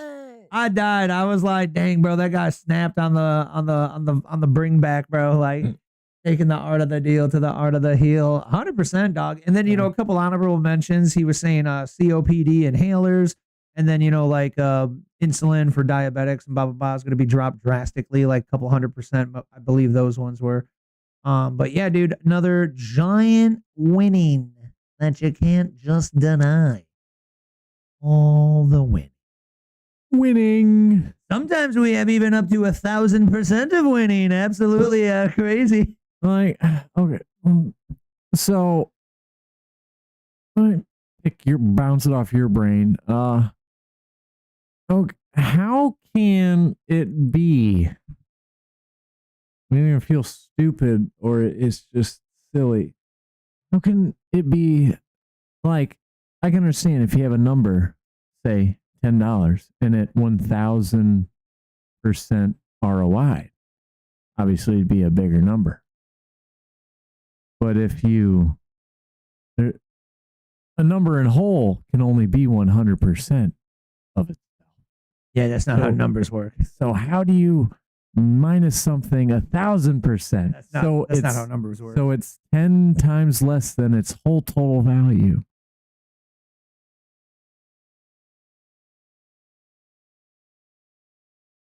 Oh, I did the numbers. It just doesn't. It's like those English words where it looks like it should sound away and it doesn't. That's how it is for me with that. So we're going to discount it. So what you're thinking about as number can only be 100% is just fundamentally false. Because what you're thinking about is the number itself, but what we're saying is how much of a percentage of the number could be cut. So let's say a prescription is $500, right? So if you're going to cut it in half by $200, that's only 50%, right? But now if you're going to drop it down to like $1, like what's the percent on that? So is that how you get to the crazy 1,000? It's almost 100%. It would be almost 100%. It would just be 100% of it? That's how numbers work. Yeah, dog. no, maybe I'm being stupid. Do you see what I'm saying? No, I so see what I'm thinking is like they're saying basically because there's stages of increases. You're right. So it's you like can go up that much. So it's like percentages off in different areas and all those different added. Nah. Because he was saying like per prescription. Because if the price was certain ads of different categories, then if you had 60% off that category, 60% off that category, 70% off that category, then you could add it up to 1,000%. But you know what I'm saying? It sounds weird. It doesn't sound. What is that? It makes it sound like, this oh is man, confirmed. that's like too good of a deal, 1,000%. And then when you think about it logically, you're like, that can't even make sense. But if they're talking about as it a number broken down because it's a price made of several different smaller category prices. Okay, here it is. That could then add to the 1,000. This might be it. What Trump probably means, because it said the same thing, is like, no, you're an idiot. That breaks reality. What Trump probably means, based on his comments, is 1,000% reduction relative to how much more expensive U.S. prices are compared to other countries. For instance, some drugs cost 10 times more. That's 1,000% higher in the U.S. than abroad. So matching foreign prices would feel like a 1,000% cut from the U.S. baseline, dropping from $100 to $10, quote, or like, which is actually 90% actual discount, but a huge relative win. So essentially what I was saying, because the different numbers making it was basically just their price on top of our price. Like that would be the multiple comparison. Right, yeah. So then the actual, roughly said. The price cut discounts are getting into the 90% ranges, which is crazy. So if it was a $500 thing and now all of a sudden we were going to charge $10, that's a crazy 98% cut or something. Yeah, but 1,000 compared to what? That makes sense. And then compared usually to, it's 1,000 if you compare our price to what others are. Right. So yeah, it's confusing. And this is probably where Democrats are like, Trump can't even make it sense. Yeah. He doesn't even say things like, this is English. This is English. Yeah. There's so many different things that you could be like, well, in the structure of the words, they actually could take it as like. And then I was a simpleton. I was like, yeah, 1,000% off. Hell yeah. Let me look them boots. Yes, 1,000%. Trump. Heck yeah, he's making imaginary numbers because he's winning that much. We have to come up with new percentages, guys. I don't know how it's 1,000. It doesn't make sense, but people tell me that it's 1,000. You've been stepping around the docks lately, huh? I taste a little bit of saltiness on those soles. So then I guess, okay, to make it even more, okay, let's not be stupid. So the big deal is We're that just too analytical. if the deal is a 50% to a 90% price cut discount, that's astronomically insane because comparatively, the Democratic leadership has been getting 1 to 3% cuts, 1 to 3% discounts. Right. So $500 thing goes to 480 thing. So essentially, I'm sure Or some more left-sided channels are trying to say and steel man the 1,000%. And here is the math back against it. Right. So they're, because you know they're going to steel man this. And any of them that try to steel man it, well, here is the talk to negate your argument right here. It is not him being stupid. It's just English words. Yep, And it's okay. It's more like he is leaving words out. And I'm okay with sometimes being stupid. Because you know what? As I know, when you add in a lot of extra words to try to extra explain things because you're not sure if they're going to understand what you're saying, then they get annoyed and people generally fall off the boat. So less is more. And Trump understands that. So he just said the words that obviously made your brain go, oh, yeah, that's good. I like that. Right. And spin the numbers where it's real big. 90% sounds like not a big number. Can we compare it to something else that makes the number 1,000? Which is why he's a salesman, too. Yeah, amen, bro. For many years, Americans have paid the highest prices anywhere in the world for prescription drugs, much more than other countries for the exact same product. That ends today. That's probably why he was using those numbers, because the whole concept is now we're going to be paying a lot less than other people. Yeah, it's compared to the world stage. Yeah. And then that's it's not 1,000% off our price. Discount, right. Our specific price. Comparative. Our price compared to the world's prices. And then that's like, why they called it the favorite countries thing. So like AstraZeneca would put us on the favorite countries list. So I almost feel silly we have to break this down for like. I mean, honestly, this is the stuff other shows don't break down, and then people go off like me thinking like, yeah, 1,000% discount. Like, and all I was thinking was like, there's gonna be some other person thinking like me out there, and it's gonna look bad. So here's the let's break this down now. Yeah, So to don't negate avoid that when it. it comes up. Absolutely. Also, again, Trump, you could hire me as like a, you know, Your autistic translator. yeah, like wait, that you tweak this. Don't do that. Don't do because the people are going to see it this way. Oh, you're right. I never thought about it like that. No. That's not how autistic translator works, bro. You let them say whatever, and then you go like, "So what are you trying to say, guys?" I got it. No, this has already been depicted. Like the anger translator. That's what I was. Yeah. Right. That's what I was. Right. I'm so glad No, you're no. thinking. You let him say it, and then you translate it. Yeah. Yeah, Obama's anger translator from Right. Key and Peele. Yeah, I would be the anger translator. Very good. So what Trump's really trying to say, y'all?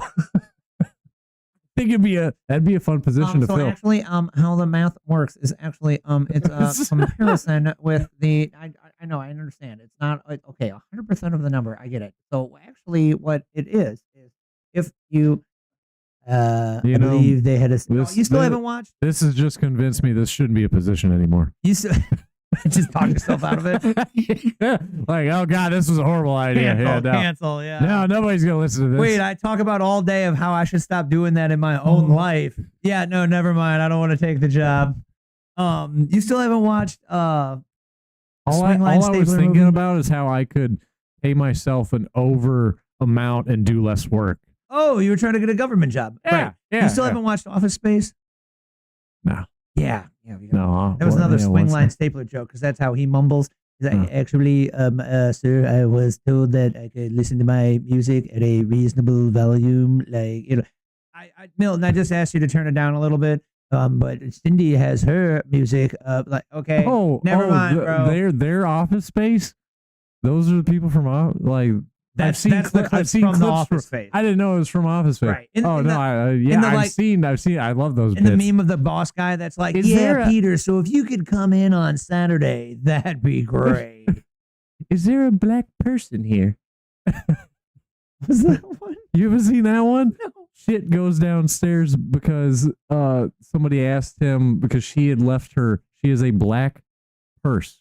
Oh, bad. And he goes, "Is there a black person here?" Yeah.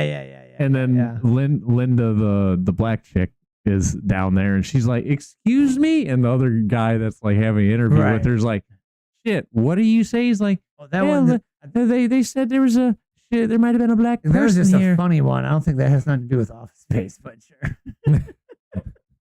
And it was just a funny video someone made. I thought it was a clip from Office. That's what I'm saying now. Well, I guess I'm back to confused now. No, just a swing line stapler guy. He was like, well, sir, like that's my stapler. I like the swing line stapler because it doesn't bind as much as the other stapler. So like that's the stapler that I would.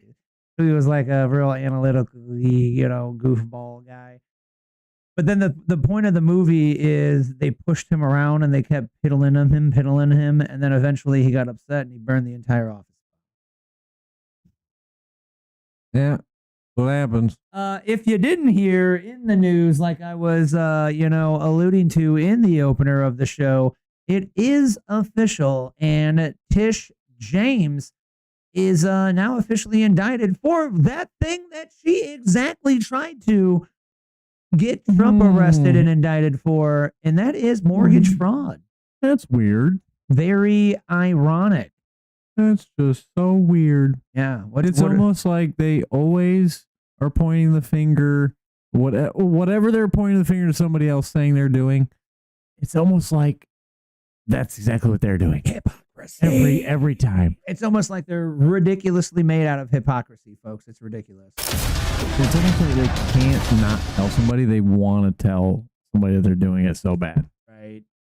They have to rat themselves out because they're so egotistical about it or something. Yeah. This is the dude that's been talking about coming at because so he's like consulting on this or something, like local government or maybe the Trump admin, but it's his time to do a victory lap, bro. I dare you to try to continue your lawfare against President Trump in his second term Because listen here, sweet. Like reminder, Tish James is literally the woman that ran on I'm going to get in and I'm going to arrest Donald Trump. He's the evil bad guy. I'm going to get in there and legally attack him.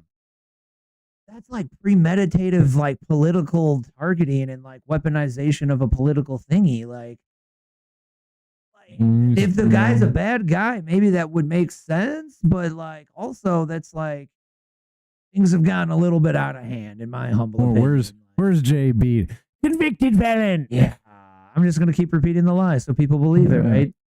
We're not messing around this time, and we will put your fat ass in prison for conspiracy against rights, and I promise you that. So think long and hard before you want to violate President Trump's constitutional rights or any other American's constitutional rights. It's not going to happen again.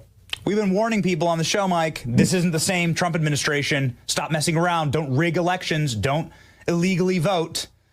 Don't try the funny business, because we know the team this time and they are not effing around.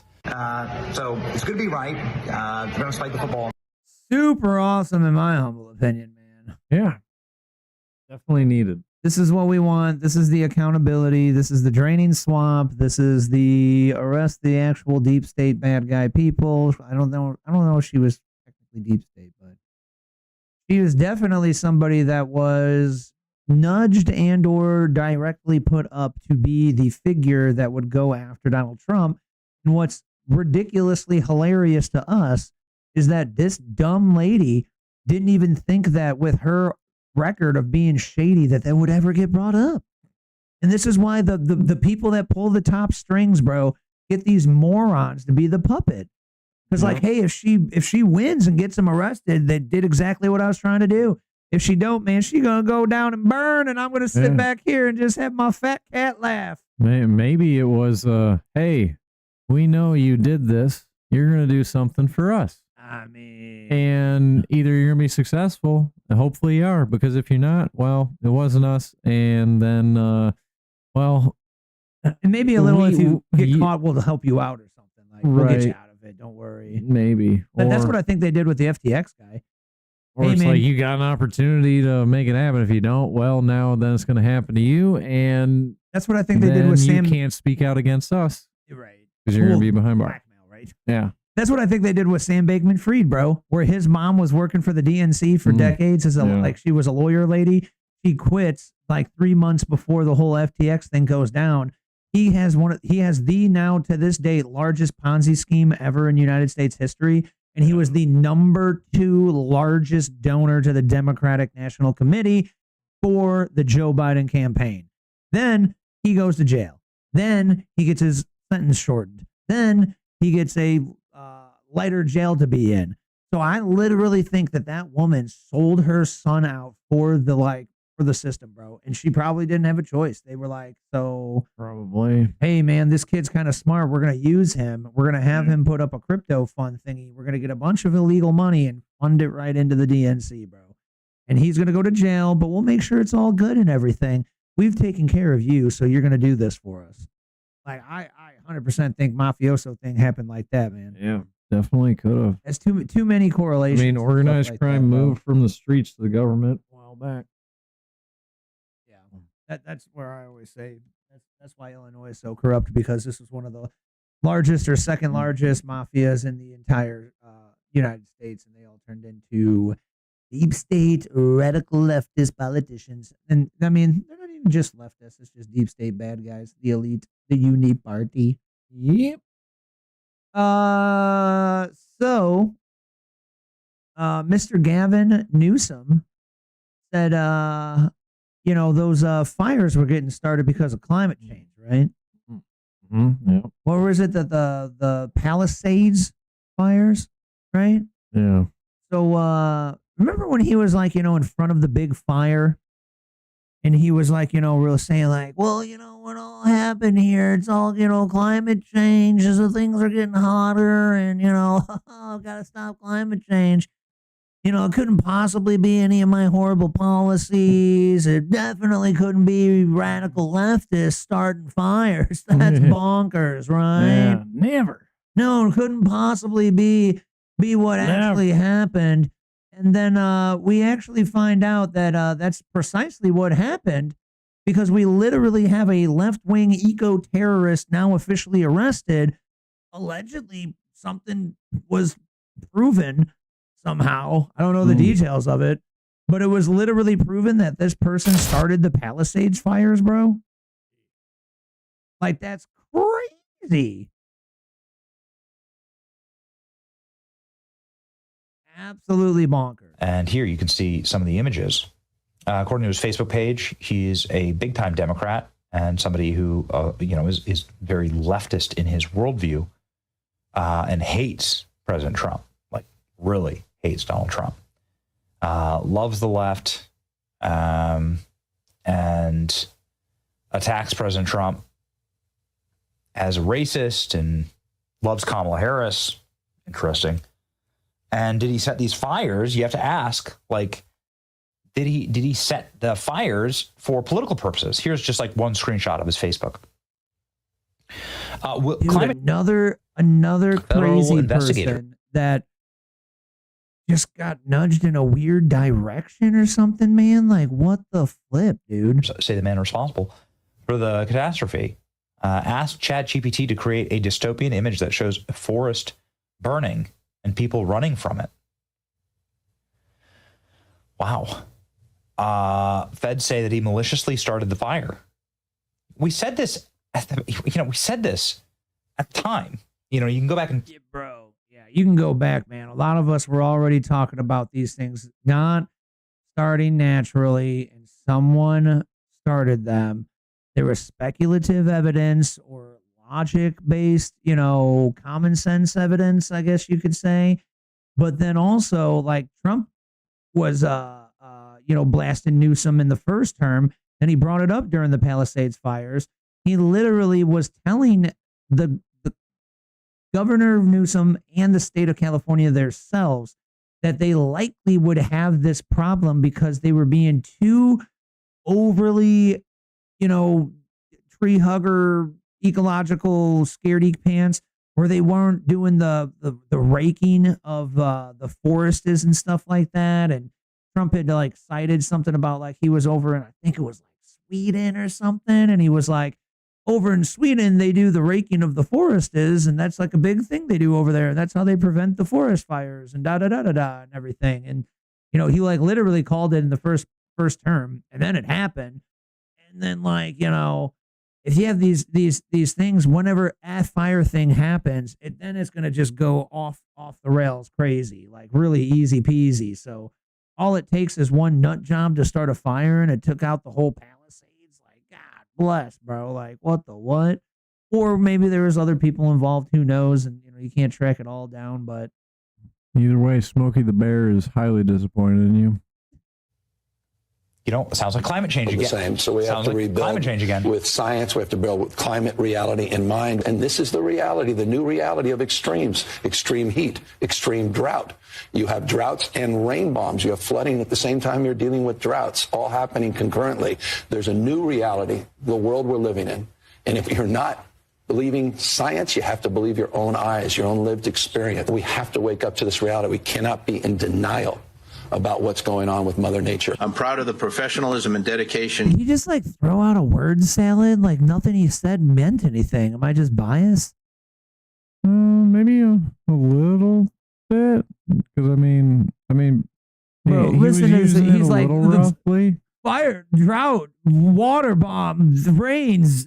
All these things are happening. Well, I got from you just trying to explain it's not just subtle changes in our environment. He's basically alluding it used to be just subtle, there's not really these big weather changes, and now we got and now we have droughts, and all of a sudden it's flooded, and then we're super wet, but then all of a sudden we got fires. It's just crazy. That's happening. The weather always can do weather always is crazy in places. Texas, God, that was the first place I witnessed. I was just I don't believe this is real life right now. This has changed so quickly. It was super. I was at Six Flags. It's super sunny out. Great. Middle of June, July. middle of the year, middle of the summer. And then all of a sudden you see or you feel the winds start to pick up just a little bit. And then you see clouds starting to come in from that were nowhere near a few minutes ago. And all of a sudden just woof, they just come flying out of nowhere, all these clouds. Oh, that's Cloud City. Oh, and then all of a sudden the winds really start picking up. And you're in a tropical thunderstorm, and then all of a sudden it starts hailing, and it was 80 degrees a second ago, and now it seems like it's pitch black out. It's like a hurricane coming through, and you got hail bouncing off shit. It's in the middle of June, July, and you're in Texas, and then another 5 minutes goes by, and all of a sudden it passes, and the sun's out. And it's like nothing had ever even happened. That weather's crazy, man. You're just like, what, how do you prepare for that? Right.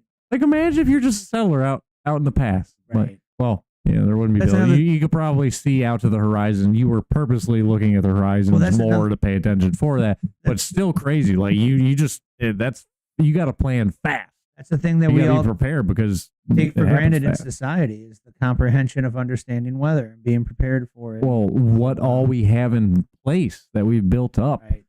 Be prepared for all these things, right. All the infrastructure what it's actually for. And then we're all like, why is my weather app not free? Yeah. Shown by our detectives and the team who work collaboratively with our federal, state, and local partners. That teamwork ultimately led to the arrest of the suspect responsible for this devastating crime. We've arrested climate change.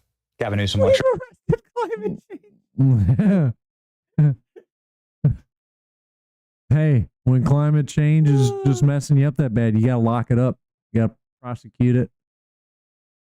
God. What else is there to do other than lock it up? That's South Park, where are you to depict some clouds, getting some cuffs? This is also frustrating, man, because I'm so knowledgeable about all these thingies, or believe my opinions are the right ones.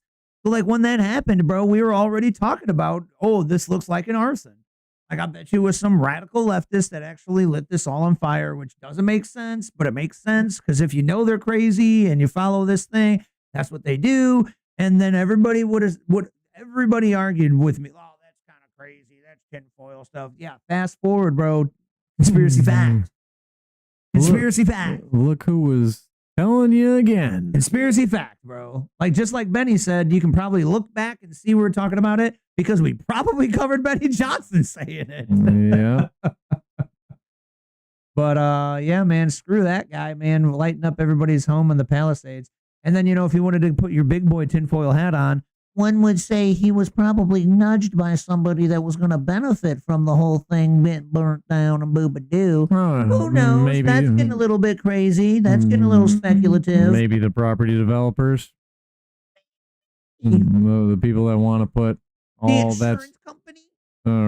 What was it that they were planning to put there in place of the homes? They weren't going to rebuild homes. I'm pretty sure the developer really wanted it for. That was Maui, I believe. I don't know about Palisades. Okay, yeah, I know that was Maui for sure. I thought it was also there was some birds chirping about it with the Palisades, but the Palisades I didn't know stuff, how. I believe they already are now kicking all the permits so that these people can't get their homes built back up. And then now one of them is, the city's gonna build there, and we're gonna make low income housing. Can't remember if it was Palisades, but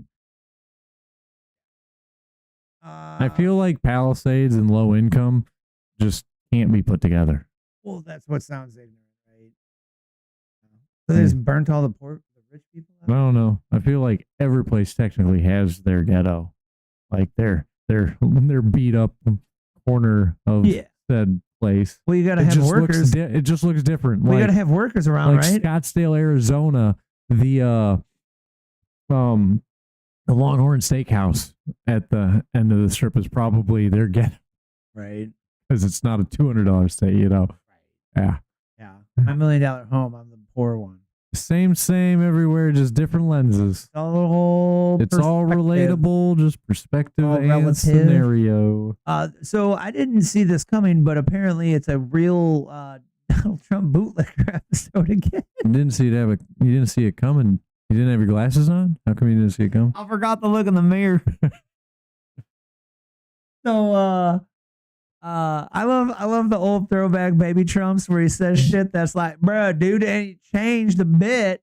Or like, bro, dude was based the whole time.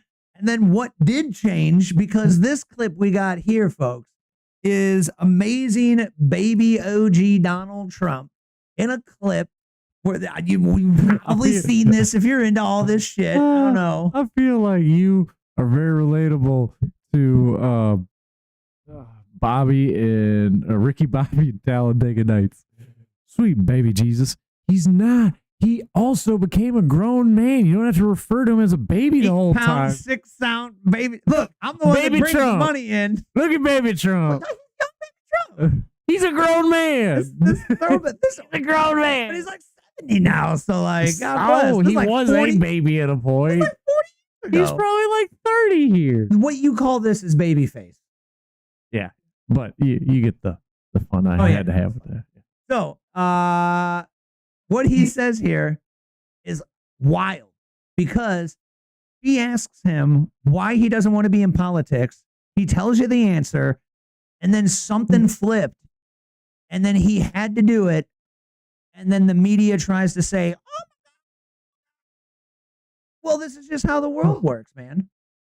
Why wouldn't someone like yourself run for political office? You have all the money that you possibly need. You've accomplished a great deal, even though you are only 34. I know there's a lot of things that you possibly can do in the years ahead. Why wouldn't you dedicate yourself to public service? Because I think it's a very mean life.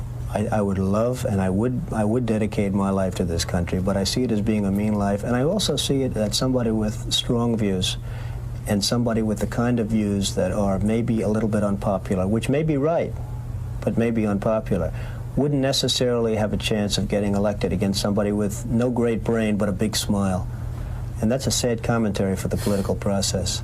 Television, in a strange way, has ruined that process, hasn't it? It's hurt the process very much. I mean, the Abraham Lincolns of the world. Abraham Lincoln would probably not be electable today because of television. He was not a handsome man, and he did not...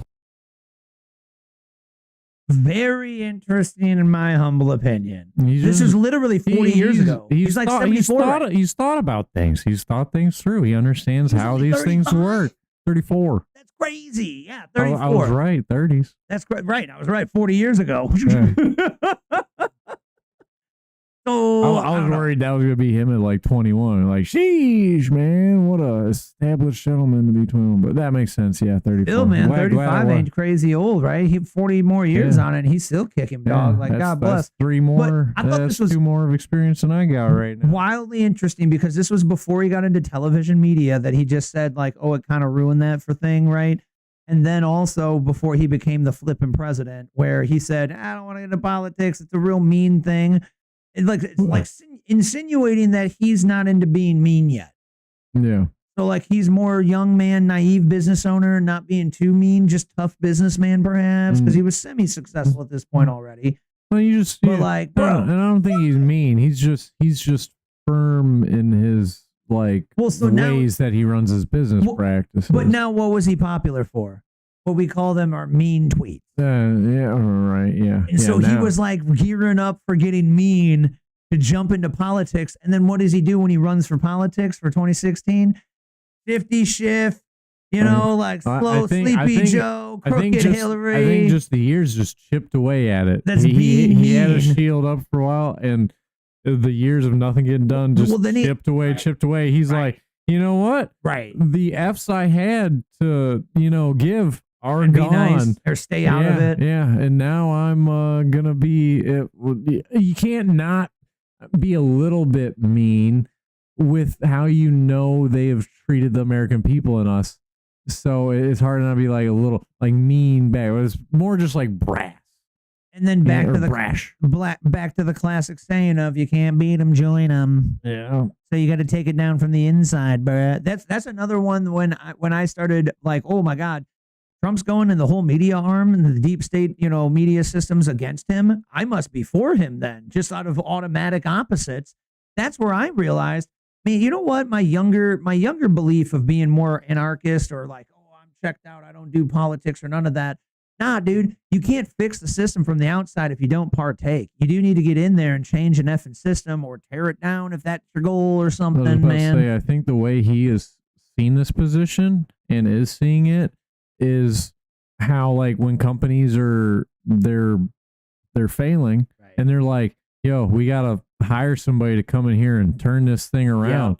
And so he has come into a losing company, and his job is 100%. To clear out the crap and get it back to profitable. That's why I don't want to elect and this another is why politician. We wanted the businessman, because this country is a corporation. Right. It is a business. Right. So we need a businessman to make those moves, and it's not, it doesn't look pretty what we have to do right now, because he has to cut out a lot of crap and do some, like, oh, dad's doing the mean thing. And then you grow up and you mature and you realize, yeah, it felt mean because I was a kid, but I didn't realize dad was just looking out for my better interest. Business is 100x since I thought mean thing was bad. Yeah. Right. And then so I would even go as far to say, bro, I'm not a fan of Bezos's politics because he supports all the radical leftists and everything.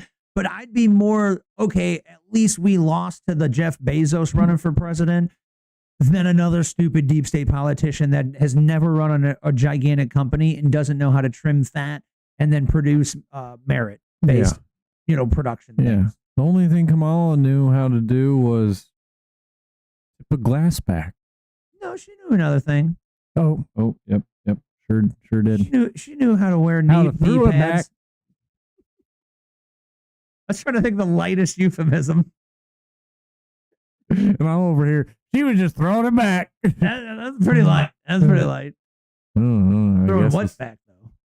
I thought that was assuming why it wasn't that light. Right. I thought I was. That's why I went with knee pads. Yeah. Either way, they were both at play. Yeah. So this was the first one I shared since last week. So this one's week old news. I think we may have covered it in the episode, but in case we didn't, I thought it was new, so I reshared it again. But we absolutely 100. Oh yeah, this was like an add-on. Remember when we found out that they were spying on over 100 conservatives like Charlie Kirk, and they were literally like wiretapping, spying on these people, bro? Like the Democratic Biden admin, right? Yeah. So now because they labeled them terrorists. Like are like questionable or something, right? So now we have confirmed that the Biden DOJ tapped his phone, Josh Hawley. This is from Josh Hawley, like a United States representative in Congress, right? I don't think he's Senate. I'm pretty sure he's representative, right? The DOJ tapped his phone and 7 of his colleagues. Attorney General Bondi, good to see you. Welcome. I've been listening closely in this hearing, and I've heard over and over from my Democrat colleagues concerns about targeting political enemies, and they've accused you of all manner of things and the current president. I've also heard them said, and I just wrote it down because I wanted to be sure I heard it correctly. I've heard them say that Joe Biden never targeted his political enemies. Joe Biden never directed his attorney general to target his political opponents.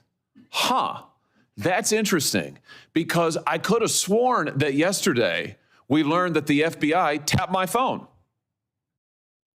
Let's look at it.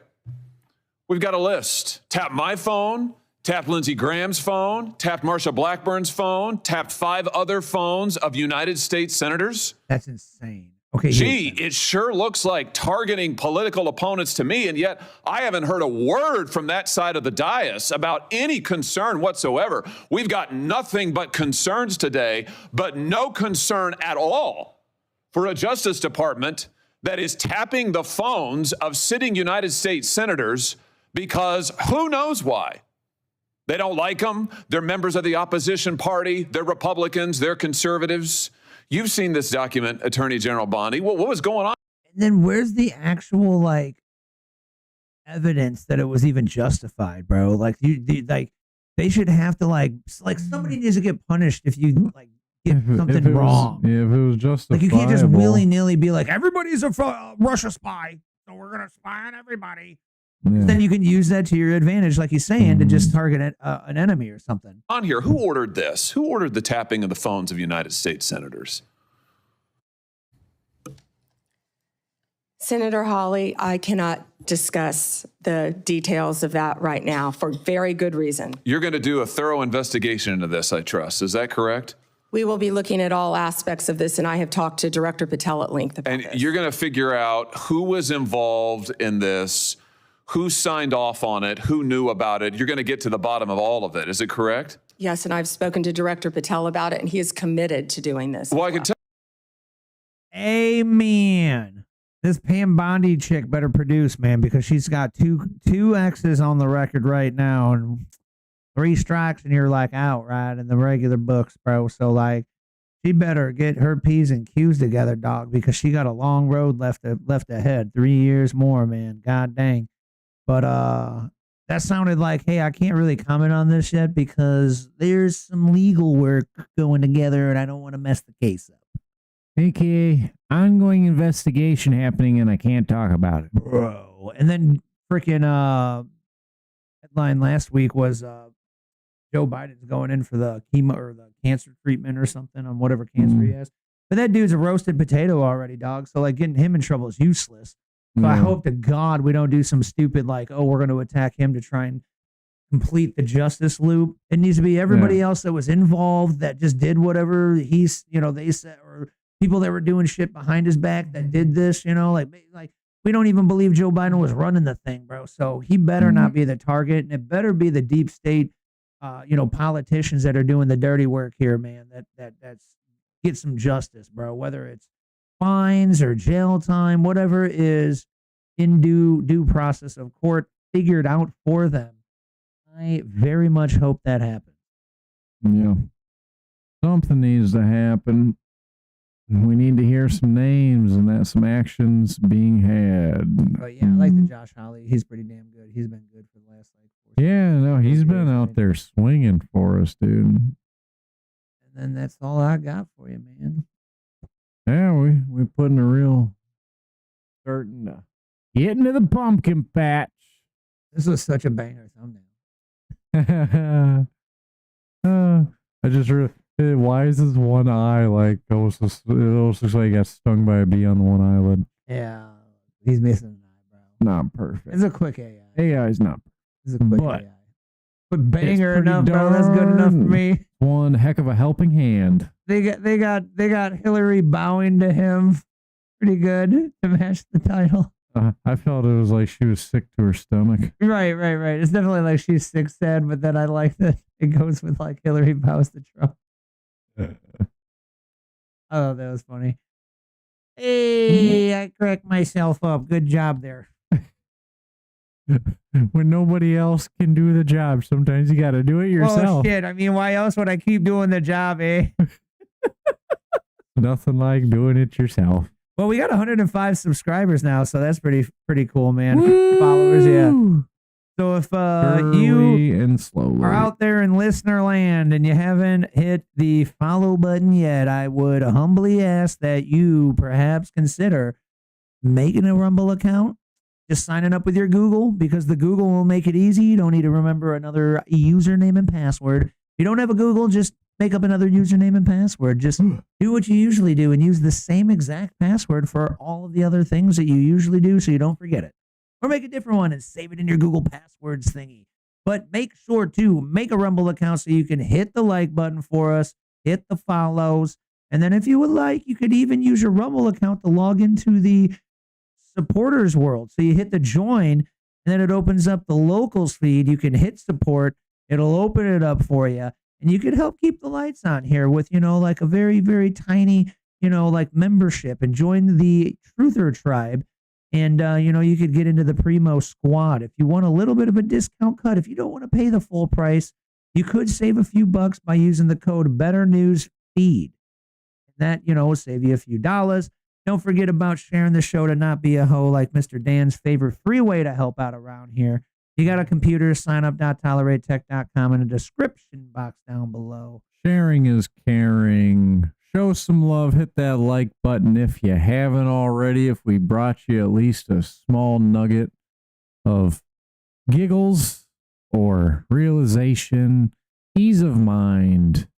I mean, if we pissed you off, that even deserves a like, entertainment, I would argue, nonetheless. Yeah. Hit that like button. Hit follow if you haven't. Hit the share button if you thought or if you think it can bring somebody else what it brought you. A little bit extra. A little cherry on top. And I guess we'll see y'all next week. Thanks for tuning in, y'all, man. Have a great day. Right. Yeah. It was Columbus Day. Oh, no shit. Right? I know it was a holiday. I think it was Columbus Day was today. Happy holiday for those that got it off. Surprised I didn't see any bitching moaning on the internet about that. Maybe I wasn't on the internet at all. Yeah, maybe it wasn't Columbus. It was something else. It was a bank holiday. That's all I know. The bank was not I did need to go open. to the bank, and I'm glad that I was running late and just skipped it. Yeah, you would have been like, well, there's that. There's that. Yep, didn't need to go to the bank anyways, I guess. And I'm pissed I rushed. But we've got a 2. We've got the 1. And then I guess we've got the all right.